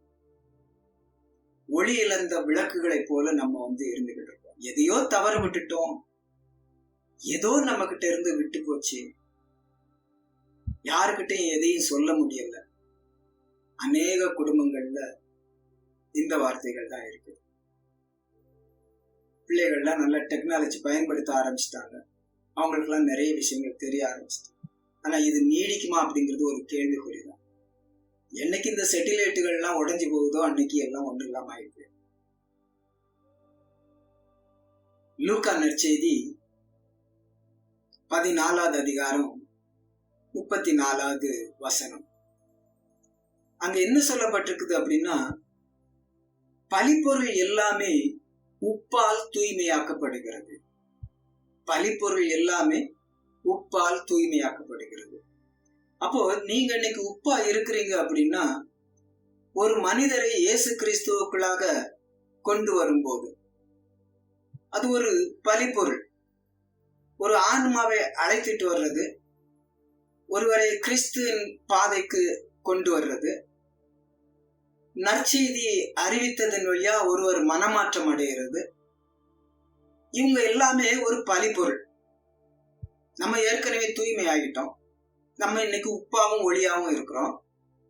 இப்போ இந்த உலக மனிதர்கள், இந்த உலக போக்கில் வாழ்ந்துகிட்டு இருந்த மனிதர்களை மனமாற்றி நம்ம அழைச்சிட்டு வர்றோம் அப்படின்னா அது பலிப்பொருள்.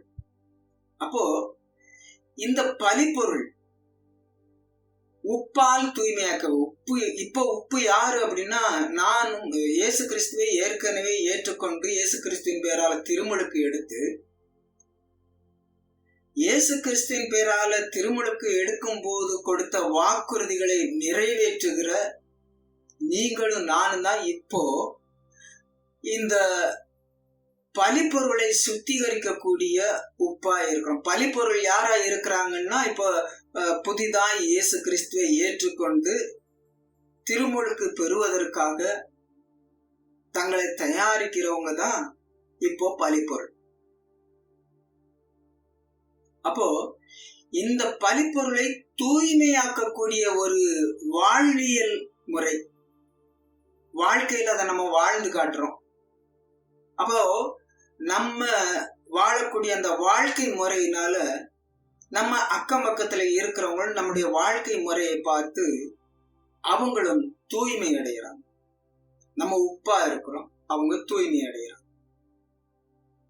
அத்தகைய அந்த மாதிரியான ஒரு செயல்பாடுகள் நமக்குள்ளாக இருக்கணும். நீங்களும் நானும் அதை பற்றி பேசணும், திருமுழுக்கை பற்றி பேசணும், இந்த வார்த்தைகளை பற்றி பேசணும். அப்படி பேசும்போதுதான் இயேசு கிறிஸ்து சொன்ன, நான் பெற வேண்டிய திருமுழுக்கு ஒன்று உள்ளது. அது என்ன அப்படின்னா, இந்த உலக மக்களை கடவுளுக்கு ஏற்புடையவர்களாக மாற்றுறது. அதுக்காக அவர் பட வேண்டிய துன்பங்கள், பாடுகள், வேதனை, அதுல நான் கொஞ்சம் பங்கு எடுத்துக்கிறேன், அவ்வளவுதான்.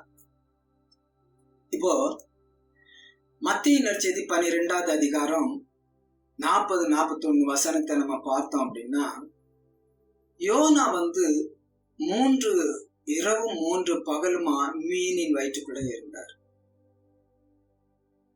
அப்போ இந்த யோனாவினுடைய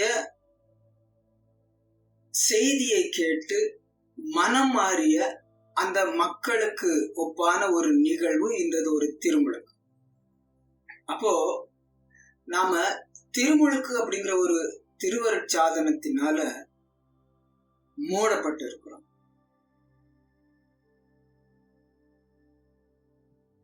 இந்த யோனாவை போல கடவுள் கொடுக்கக்கூடிய இயேசு கிறிஸ்து வழியாய் கொடுக்கக்கூடிய அந்த நற்செய்திப்படி இந்த உலகத்துக்கு அறிவிக்கக்கூடிய ஒரு மக்களா நம்ம இருந்துகிட்டு இருக்கோம். இது ஒரு கடத்தல், இது ஒரு மீட்பின் அடையாளம். அப்போ இதுலயும் என்ன வருது அப்படின்னா, திருமுழுக்கு அப்படிங்கிறது ஏதோ ஒரு சம்பிரதாயமா சடங்கா செய்துட்டு போகக்கூடிய ஒண்ணு கிடையாது. இந்த உலகத்தை மீட்பின் பாதைக்குள்ளாக கடவுளை நோக்கி கடவுளுடைய விருப்பத்திற்கு ஏற்ப மக்களை அழைக்கக்கூடிய ஒரு அழைப்பா தான் இந்த திருமுழுக்கு இருக்கு.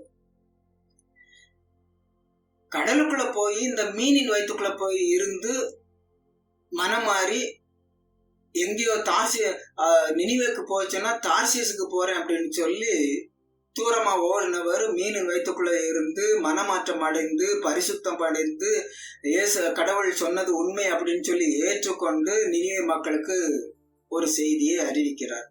அப்போ மனம் மாறல அப்படின்னா அழிஞ்சு போகுங்க அப்படின்னு சொல்லி, அப்ப அந்த மக்களை பாவத்தில இருந்து, பாவத்தின் பிடியில இருந்து, மரணத்தின் பிடியில இருந்து, அழிவின் பிடியில இருந்து வெளிக்கொண்டு வரக்கூடிய ஒருத்தராக இந்த திருமுழுக்கு பெற்று நாம இருந்துகிட்டு. அப்ப அந்த திருமுழுக்கு அப்படிங்கிறது ஏதோ ஒரு சடங்கு முறை கிடையாது. நம்ம உள்ளத்துல அது பதியணும். இயேசு கிறிஸ்துவின் பேரால நான் திருமுழுக்கு ஏன் எடுத்திருக்கிறேன்னா இதற்காக தான் நான் எடுத்திருக்கிறேன். அப்ப இதை நீங்க செய்யணும் அப்படின்னா பைபிள் வார்த்தைகளை, இயேசு கிறிஸ்து சொன்ன வார்த்தைகளை தியானிச்சு அதன்படி நம்ம செய்யும் போதுதான் இதை நம்ம முழுமையா செய்ய முடியும். அப்போ அந்த யோனா அறிவிச்ச அந்த செய்தியை கேட்டு மக்கள் மனம் மாறினாங்க, கடவுளை ஏற்றுக்கொண்டாங்க. கடவுளும் அவங்க மேல அனுப்புறதா இருந்த வாதைகளை அனுப்பாம, அவங்களை அழிக்காம, அந்த நகரத்தை அழிக்காம அவர் விட்டுவிடும். அப்ப ஆண்டவருடைய கோபத்துக்கு ஆளாகாம இருக்கிறதுக்காக கடவுள் பயன்படுத்தக்கூடிய ஒரு கருவியா நாம இருந்துகிட்டு இருக்கிறோம். திருமுழுக்கு பெற்ற ஒவ்வொருவரும் அப்படி நம்ம இருக்கணும், இருந்துகிட்டு இருக்கிறோம். அதுதான் உண்மை. அதன்படி நம்ம நடக்கிறோமா அப்படிங்கறத நம்ம கொஞ்சம் சிந்திச்சு பார்க்கணும். நம்ம பிள்ளைகளுக்கு அதை பற்றி சொல்லி கொடுக்கிறோமா அப்படிங்கறத நம்ம கொஞ்சம் சிந்திச்சு பார்க்கணும். உண்மையிலே பிள்ளைகள் ஏற்றுக்கொள்வாங்க. ஏன் அப்படின்னா பிள்ளைகள் அவங்களுக்கு அதன்படி அந்த ஒரு பக்குவமா எடுத்து சொல்லக்கூடிய ஒரு ஆற்றலை நம்ம ஆவியானவரிடத்துல கேட்டு அவங்களுக்கு சொல்லக்கூடியவங்களா நம்ம மாறணும். இன்னைக்கு அவங்க நிறைய இன்னைக்கு இப்ப இருக்கக்கூடிய வாலிப பிள்ளைகள் நிறைய ஒரு மாற்றத்தை எதிர்பார்க்கிறாங்க. இப்ப அந்த மாற்றம் எப்ப வரும் அப்படின்னா ஆவியானவருடைய செயல்பாடு வரும்போதுதான். அப்ப அந்த ஆவியானவருடைய செயல்பாடு எப்ப வரும் அப்படின்னா திருமுழுக்கினுடைய உண்மைத்துவத்தை, வாழ்க்கை தத்துவத்தை நம்ம விளக்கி சொல்லும் போதுதான் அது அவங்களுக்கு புரிய வரும். நம்ம திருமுழுக்கு எடுத்திருக்கிறோம், இயேசு கிறிஸ்துவின் பேரால திருமுழுக்கு எடுத்திருக்கிறோம். ஆகையினால இப்படிப்பட்ட ஒரு மனிதனா நம்ம இருந்து விடக்கூடாது. சாதாரண நிலையில நம்ம இருந்துடக்கூடாது. யோனாவை போல மக்களை மனம் மாற செய்யக்கூடிய ஒரு செய்தி அறிவிக்கக்கூடிய பிள்ளைகளா நம்ம மாறணும் அப்படிங்கிற ஒரு எண்ணம் அப்பதான் வரும். அன்னைக்கு யோனா அறிவிச்ச விதம் வேறையா இருக்கலாம், இன்னைக்கு பிள்ளைகள் அறிவிக்க வேண்டிய விதம் வேறையா இருக்கும். எவ்வளவு உபகரணங்கள் இருக்கு, இன்னைக்கு எவ்வளவு ஊடகங்கள் இருக்குது.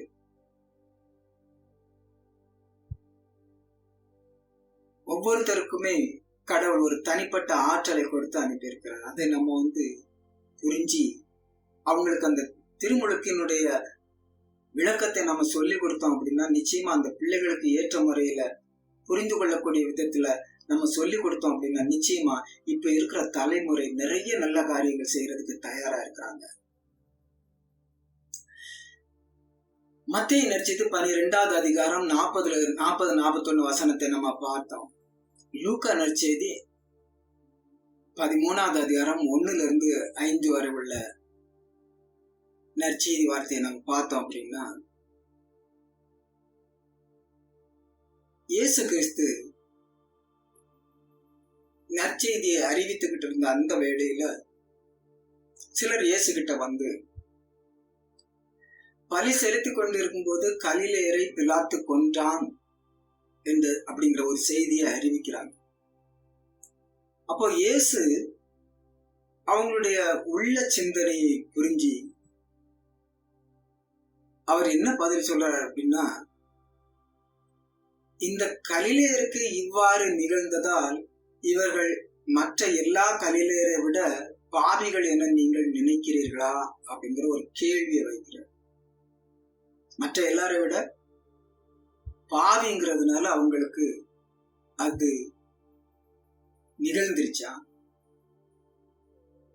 கலிலேயரை பிலாத்து கொன்று போட்டான் அப்படின்னு சொல்றீங்களா? மற்ற எல்லாரை விட அவங்க பாவியா இருந்ததுனால அப்படி நடந்துருச்சுன்னு சொல்றீங்களா அப்படின்னு சொல்லி ஒரு கேள்வி வைக்கிறார்.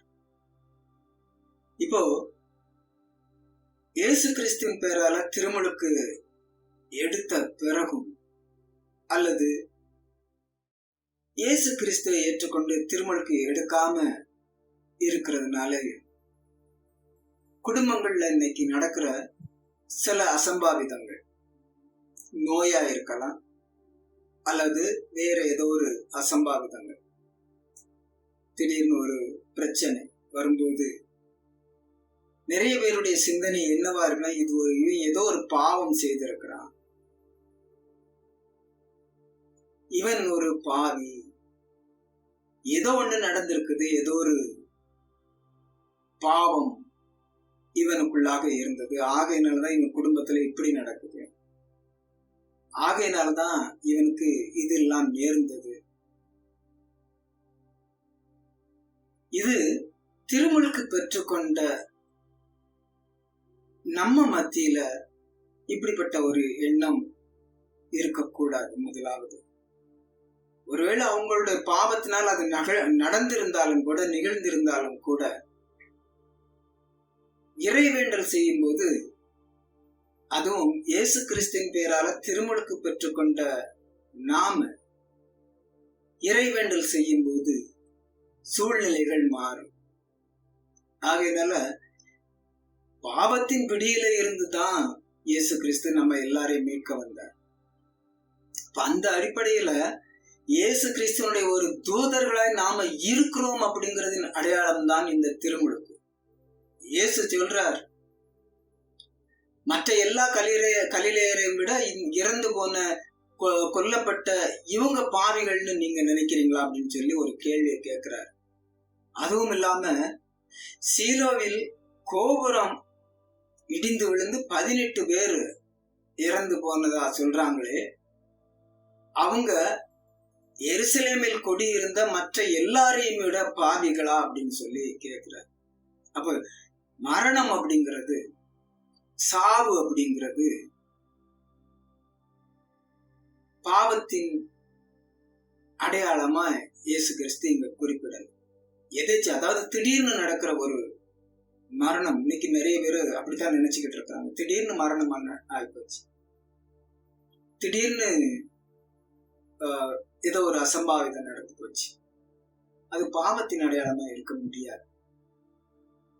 இப்படிப்பட்ட ஒரு எண்ணங்கள், இப்படிப்பட்ட ஒரு சிந்தனைகள் திருமுழுக்கு எடுத்திருக்கக்கூடிய பிள்ளைகள் மத்தியில இது வளர விடக்கூடாது. இன்னைக்கு நிறைய அதைத்தான் சொல்லிக்கிட்டு இருக்கிறாங்க, பாவம் பாவம், பாவி பாவி அப்படின்னு சொல்லி. அந்த எண்ணங்கள் மாறணும். இப்போ உள்ள இளைய தலைமுறைகள் இத வெறுக்கிறாங்க. இப்போ உள்ள பிள்ளைகள் இப்படிப்பட்ட ஒரு எண்ணங்களை, இப்படிப்பட்ட ஒரு வார்த்தைகளை எதையுமே ஏன் பாசிட்டிவா சொல்ல மாட்டேங்கிறீங்க? நல்ல சிந்தனை உள்ள பிள்ளைகளா இருக்கிறாங்க. ஆனா இப்ப இருக்கக்கூடிய இந்த அட்வான்ஸ் டெக்னாலஜி அவங்களுடைய நேரத்தை பிடிச்சு வச்சுக்கிது, அவங்களுடைய சிந்தனையை பிடிச்சு வச்சுக்கிது. அதுல இருந்து அவங்கள வெளியில கொண்டு வர்றதுக்கு நம்ம முயற்சி பண்ணணும். அதுல இருந்து முழுசுமா வெளிவர முடியாது, ஆனா கொஞ்சமாவது அவங்களை சிந்திக்க வைக்க நம்மளால முடியும். அதை திருமுழுக்கு பெற்றிருக்கிற நாம செய்யணும். உப்பா இருந்து, ஒளியா இருந்து, திருமுழுக்கு பெற்றிருக்கிறேன் அப்படிங்கிற அந்த ஒரு அடிப்படையில் அந்த வாழ்வியல் முறையை கற்றுக் கொடுக்கிறவங்களா நம்ம மாறணும். இப்போ உள்ள தலைமுறையோட நம்ம போட்டி போட முடியாது. ஆனா இப்போ உள்ள தலைமுறை மோசமானதுன்னு சொல்ல முடியாது. உண்மையிலேயே அவங்களுடைய உள்ளத்துல ஒரு ஏக்கம் எப்பவும் இருந்துகிட்டு இருக்கு. உண்மையான அன்பு அப்படிங்கிறது என்ன? இன்னைக்கு நிறைய பாத்தீங்கன்னா ஒருத்தருக்கு ஒருத்தர் நல்ல நண்பர்களா இருந்துகிட்டு இருக்கிறாங்க. முந்தி ஒரு காலகட்டத்துல உயர்ந்தவன் தாழ்ந்தவன் அப்படிங்கிற ஒரு ஏற்றத்தாழ்வுகள் இருந்துச்சு. இப்போ உள்ள சூழ்நிலை இப்பவும் அந்த ஏற்றத்தாழ்வுகள் இருந்தாலும் முன்னால மாதிரி இல்லை. ஆனா அதே சமயத்துல அந்த அன்பு, முன்னால இருந்த அந்த அன்பு இப்ப நம்ம வீட்டுக்குள்ளேயே இல்லாதது மாதிரி இருக்கு. காரணம் என்ன அப்படின்னா, இந்த ஒரு அறிவியல் வளர்ச்சியா அல்லது ஊடக வளர்ச்சியா ஏதோ ஒண்ணு, என்னன்னு சொல்ல தெரியல. ஆனா உங்களுக்கு புரியும். லூக்கா நற்செய்தி 3வது அதிகாரம் 7-9 வரை உள்ள வார்த்தையை நம்ம வாசிச்சோம் அப்படின்னா, அங்க திருமுழுக்கு பெற்றுக்கிறதுக்காக எல்லாரும் வராங்க. இயேசு கிறிஸ்து வருகைக்கு முன்னால யோவான் திருமுழுக்கு கொடுக்கிறாரு. அந்த திருமுழுக்கை பெற்றுக் கொள்வதற்காக, நிலை வாழ்வில் பங்கு பெறணும் அப்படிங்கிறதுக்காக நிறைய பேர் வராங்க. அப்போ அந்த மக்கள் கூட்டம் அவர்கிட்ட வர்றதை பார்த்துட்டு யோவான் என்ன சொல்றாரு அப்படின்னா, வரக்கூடிய சினத்திற்கு தப்பித்துக் கொள்ள முடியும் என்று உங்களுக்கு கற்றுக் கொடுத்தது யார்? நீங்கள் மனம் மாறியவர்கள் என்பதை அதற்கு ஏற்ற செயலில் காட்டுங்கள் அப்படின்னு சொல்லி யோவான் சொல்றார். அப்போ திருமுழுக்கு பெற்றிருக்கிறோம் அப்படின்னா, இயேசு கிறிஸ்துவை ஏற்றுக்கொண்டு இருக்கிறோம் அப்படின்னா, திருமுழுக்கின் வழியா வாக்குறுதி கொடுத்திருக்கிறோம் அப்படின்னா, அப்போ அதை செயலில நம்ம காட்டுறவங்களா இருக்கிறோமா? அதைத்தான் கடவுள் எதிர்பார்க்கிறார். அந்த செயல் எங்கேயோ தவறுது. நீதிமான்களையும் கூட தவற வச்சிருக்கு. நற்செய்தி பணி செய்யறவங்களையும் கூட தவற வச்சிருக்கு. இயேசு கிறிஸ்துவின் பேரால நற்செய்தியை அறிவிக்கிறவங்களையும் கூட தவற செய்யுது. ஏற்றுக்கொள்ள முடியாத ஒரு மனநிலைக்கு தள்ளுது. காரணம் என்ன அப்படின்னா, இப்ப உள்ள ஒரு அவசர உலகம். அவசரமா முடிவு எடுக்கிறது, அவசரமா ஒரு வேலையை தொடுறது, அவசரமா ஒரு திருமணத்தை பண்றது, அவசரமா ஒரு காரை வாங்குறது, அவசரமா ஒரு வீட்டை வாங்குறது, அதன் பிறகு எல்லாமே நொடிச்சு போன உடனே சோர்ந்து போய் உட்கார்ந்து. அப்போ மனம் மாறியவர்கள் என்பதை அதற்கேற்ற செயலில் வெளிப்படுத்துங்கள். அப்போ திருமுழுக்கு பெற்றுக் கொண்டீர்கள் என்பதை அதற்கேற்ற செயலில் வெளிப்படுத்துங்கள். உப்பாகவும் ஒளியாகவும் இருக்கிறீர்கள் என்பதை செயலில் வெளிப்படுத்துங்கள். இதைத்தான் லூகாஸ் நற்செய்தியில திருமுழுக்கு யோவான் சொல்லக்கூடியதை நம்ம பார்க்கிறோம். இயேசு கிறிஸ்து இன்னொரு விஷயத்தையும் சொல்றார். யோவான் நற்செய்தி 4வது அதிகாரம் 34வது வசனம். அங்க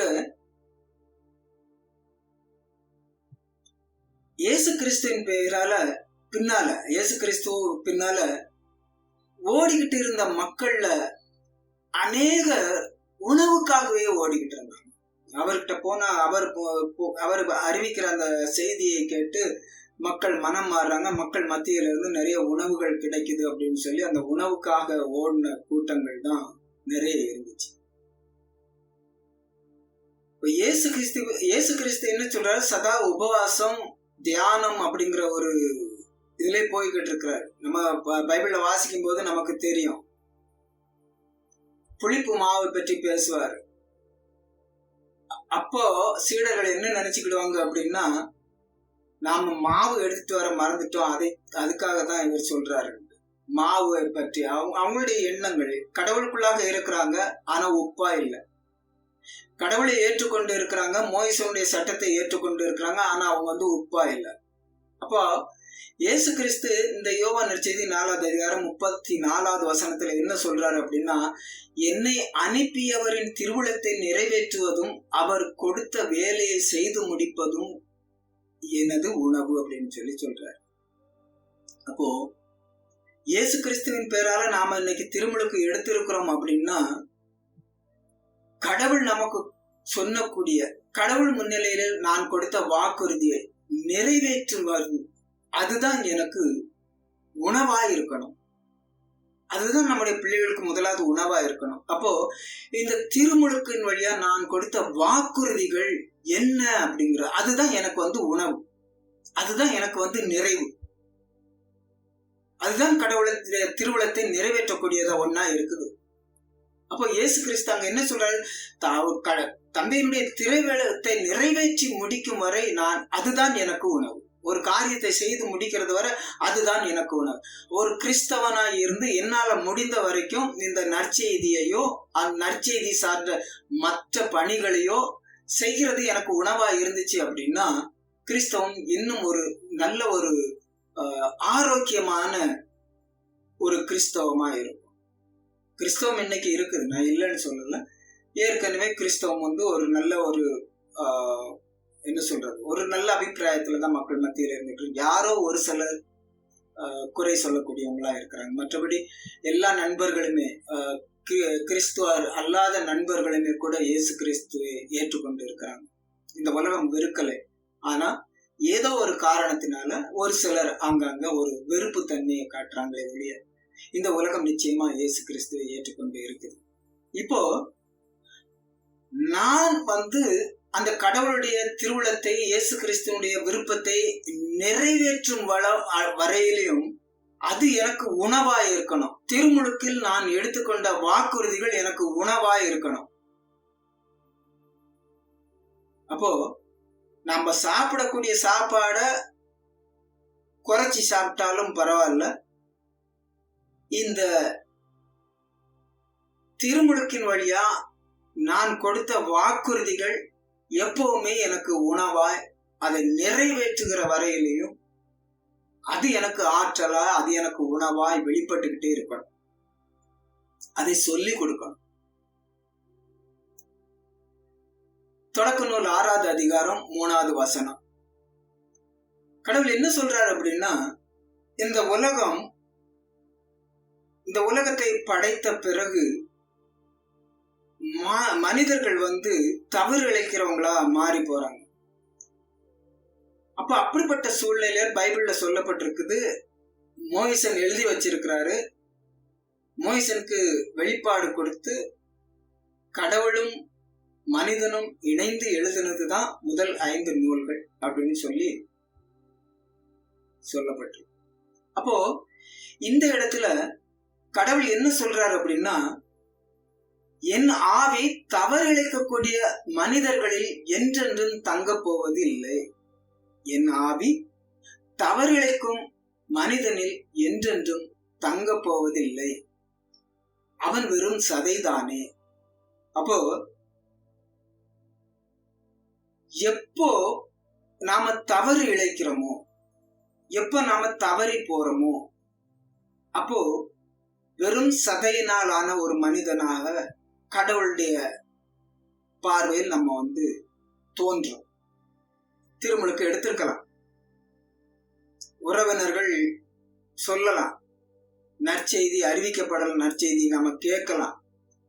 ஆனாலும் தவறு இழைக்கும் போது, ஏன்னா கிறிஸ்துவை ஏற்றுக்கொண்டோம்னு சொல்றோம், திருமுழுக்கு எடுத்துக்கிட்டோம்னு சொல்றோம். தவறு இழைக்கும் போது கடவுள் சொல்ற அந்த நேரத்துல என்னுடைய ஆவி அவங்கள தங்கல்ல. அப்ப வேற ஏதோ ஒரு ஆவினால நம்ம ஆட்கொள்ளப்பட்டுறோம். அதுதான் அரசன் சவுலுடைய வாழ்க்கையில நம்ம பாக்குறோம். தாவீதை அடிக்கடி கொல்ல போறாரு. தாவீது வீணை வாசிச்சு அவர்கிட்ட இருக்கிற அந்த பேயை ஓட்டுறாரு. அப்போ எப்பெல்லாம் இந்த திருமுழுக்கினுடைய வாழ்க்கை தத்துவத்தை மறந்துட்டு நாம நம்ம விருப்பத்தின் அடிப்படையில ஒரு கிறிஸ்தவ தன்மை இல்லாத ஒரு நிலையில நம்ம வாழும் போதெல்லாம் இந்த கடவுளுடைய ஆவி என்னை விட்டு நீங்கி போகும். ஆகையினால்தான் குழப்பங்கள், பிரச்சனைகள், வேதனைகள், துன்பங்கள், நோய், நோக்காடு, இது எல்லாம் அதனால பிரச்சனை. கடவுளுடைய ஆவி என்ன எப்போ நம்மளை விட்டு நீங்குதோ அப்போ மனிதத்தன்மையில இருந்து போகும். அவன் வெறும் சதைதானே, இனி அவனுடைய வாழ்நாட்கள் வெறும் 120 ஆண்டுகளே அப்படின்னு சொல்லி ஆயுளையுமே குறைச்சிடும். அப்போ எப்போ இந்த ஒரு திருமுழுக்கை எடுத்துட்டு இந்த திருமுழுக்கு நாம கொடுத்த அந்த வாக்குறுதியை விட்டு நாம தவறு இழைக்க ஆரம்பிக்கிறோமோ அப்போ நம்முடைய ஆயுள் காலமும் குறையுது. ஆவியின் தன்மை நம்மளை விட்டு போயிருது.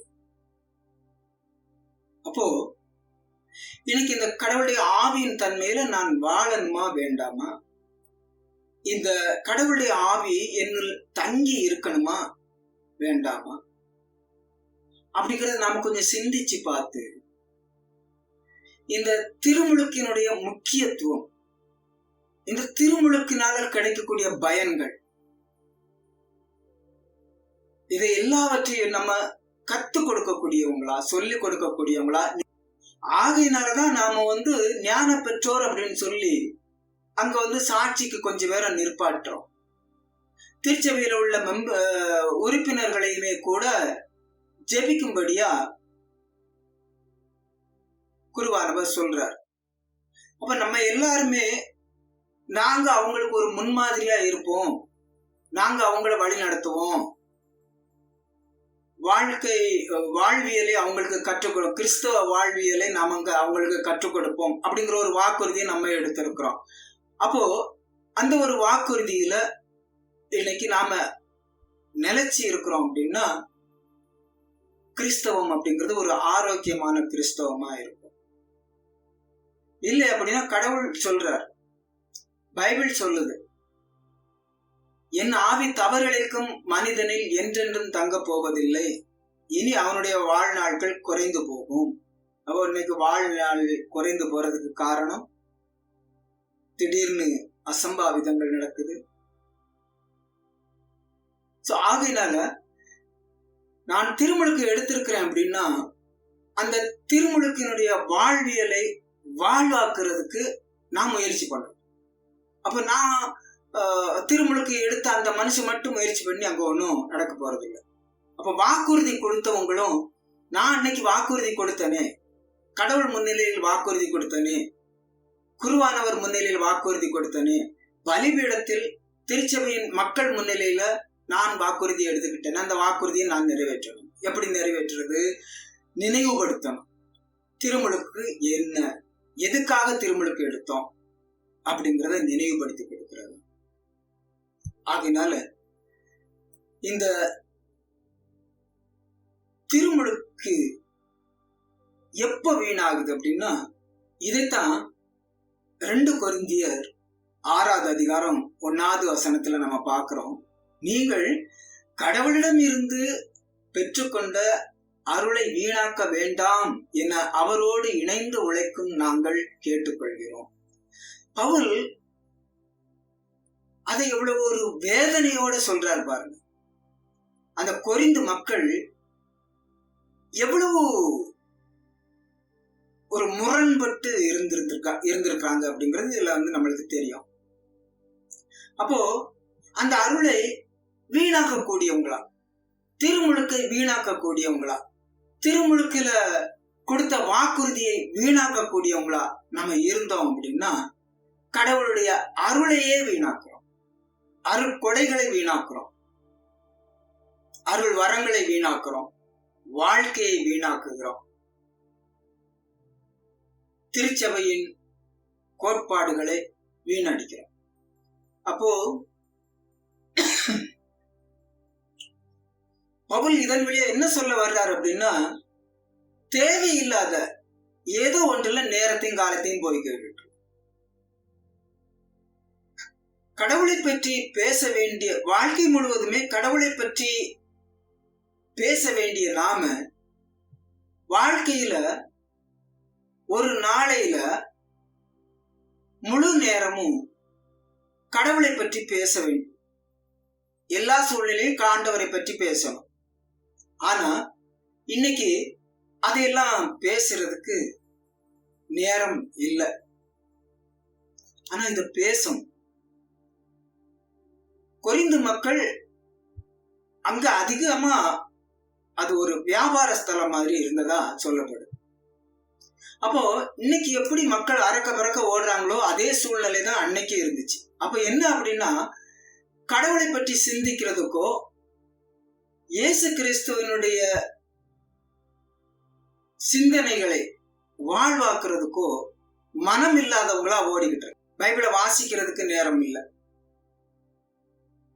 நமக்கு முன்னோடிகளா வாழ்ந்து காட்டினவங்களுடைய வார்த்தைகளை சிந்திச்சு பார்க்க நேரம் இல்லை.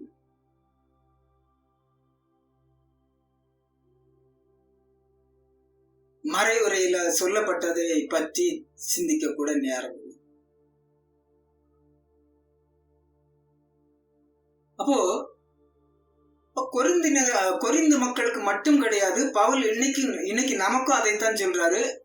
கடவுளிடமிருந்து பெற்றுக்கொண்ட அருளை நீங்கள் வீணாக்க வேண்டாம் என்று அவரோடு இணைந்த நிலையில் உழைக்கும் நாங்கள் உங்களை கேட்டுக்கொள்கிறோம். இதன் வழியா நானும் உங்களை அதைத்தான் கேட்டுக்கிறேன். நான் ஒரு பெரிய ஆளு அப்படின்னு சொல்ல வரல. இந்த திருமுழுக்கின் வழியா நமக்கு சொல்லக்கூடிய கிடைக்கக்கூடிய அறிவுரைகள் என்ன அப்படிங்கறத பற்றி தான் நான் சொல்லிக்கிட்டு இருக்கேன். ஆகையினால நான் சொல்லல, பைபிள் சொல்லுது. பைபிள்ல பவுல் கொரிந்து மக்களுக்கு சொல்றாரு, திருமுழுக்கு கொடுத்த மக்கள், திருமுழுக்கு பெற்றுக்கொண்ட மக்கள் பவுலுடைய அந்த காலகட்டத்திலேயே திருமுழுக்கு பெற்ற பிறகும் கூட அதன் நற்செய்தியை பணியை செய்யணும், கடவுளுடைய இறையரசு பணியை செய்யணும், ஒருவருக்கு ஒருவர் ஒன்றுபட்டு இருக்கணும் அப்படிங்கிற ஒரு நிலையில இல்லாம இருந்தாங்க அப்படிங்கிறது இப்ப இருக்கிற இந்த சூழ்நிலையில தான் அன்னைக்கு இருந்திருப்பாங்களோ அப்படின்னு சொல்லி தோணுது. அறக்க பறக்க ஓடிட்டு அலைஞ்சிருக்காங்க. ஆகையினால நீங்கள் கடவுளிடம் இருந்து பெற்றுக்கொண்ட அருளை வீணாக்க வேண்டாம். அப்ப இது பவுல் சொல்லக்கூடிய ஒரு வேதனையோடு சொல்லக்கூடிய ஒரு விஷயம். இதை கொஞ்சம் நம்ம சிந்திச்சு பார்க்கணும். கடவுளிடமிருந்து என்ன அருளை பெற்றுக்கணும்? திருவருட்சாதனம், திருமுழுக்கு அப்படிங்கிற அந்த திருமுழுக்கு வழியா நாம நிறைய அருள் வரங்களை பெற்றிருக்கிறோம், அருட்கொடைகளை பெற்றிருக்கிறோம். அப்போ இதில் நாம மேற்கொண்டு பயிற்சி எடுத்தா மட்டும்தான் இந்த உலகத்துக்கு உப்பாவும் ஒளியாவும் வாழ்ந்து காட்ட முடியும். அப்படிப்பட்ட ஒரு வாழ்க்கையை வாழ, அப்படிப்பட்ட ஒரு இயேசு கிறிஸ்துடைய சிந்தனைகளை வாழ்வாக்க, கடவுளோடு இணைந்த நிலையில் நிலை வாழ்வில் பங்கு பெற யாருக்கு தான் வேண்டான்னு தோணும்? ஒரு நிரந்தரமான வாழ்வு, நிலையான வாழ்வு அப்படின்னா எல்லாருக்குமே அதன் மேல ஒரு ஆர்வம் தானே. வயசானவங்களுக்கும் கூட இன்னும் கொஞ்சம் நாள் வாழணும் அப்படிங்கிற ஒரு எண்ணம் இருக்குது இல்லையா? அப்போ அருட்கொடையை வீணாக்காம இருந்தோம் அப்படின்னா, அருள் வரங்களை வீணாக்காம இருந்தோம் அப்படின்னா, பெற்றுக்கொண்ட அபிஷேகத்தை வீணாக்காம இருந்தோம் அப்படின்னா, கடவுள் ஆயுளை கூட்டி கொடுக்கிறார், அருள் வரங்களை கூடுதலாக கொடுக்கிறார், நம்முடைய தேவைகளை சந்திக்கிறார். ஆசீர்வாதம் நம்முடைய வீடுகள்ல எப்பவும் நிறைந்து இருக்கும். வானதூதர்கள் நம்மை பாதுகாக்கும்படி, நம்மை சூழ்ந்து இருக்கும்படி கடவுள் செய்கிறார். ஆகையினால ஆண்டவர் பெயரால் பெற்றுக்கொண்ட இந்த திருமுழுக்கு அப்படிங்கிற அந்த அருள் கொடையை வீணாக்காம ஒருவருக்கு ஒருவர் அன்பு தீயை மூட்டி நம்பிக்கையில வளர கடவுளிடத்துல வேண்டுவோம். ஆண்டவர் தாமே, கடவுள் தாமே, ஆவியானவர் தாமே, இறைமகன் இயேசு கிறிஸ்து தாமே நம்ம ஒவ்வொருவரையும் ஆசீர்வதித்து வழிநடத்துவாராம். ஆமென்.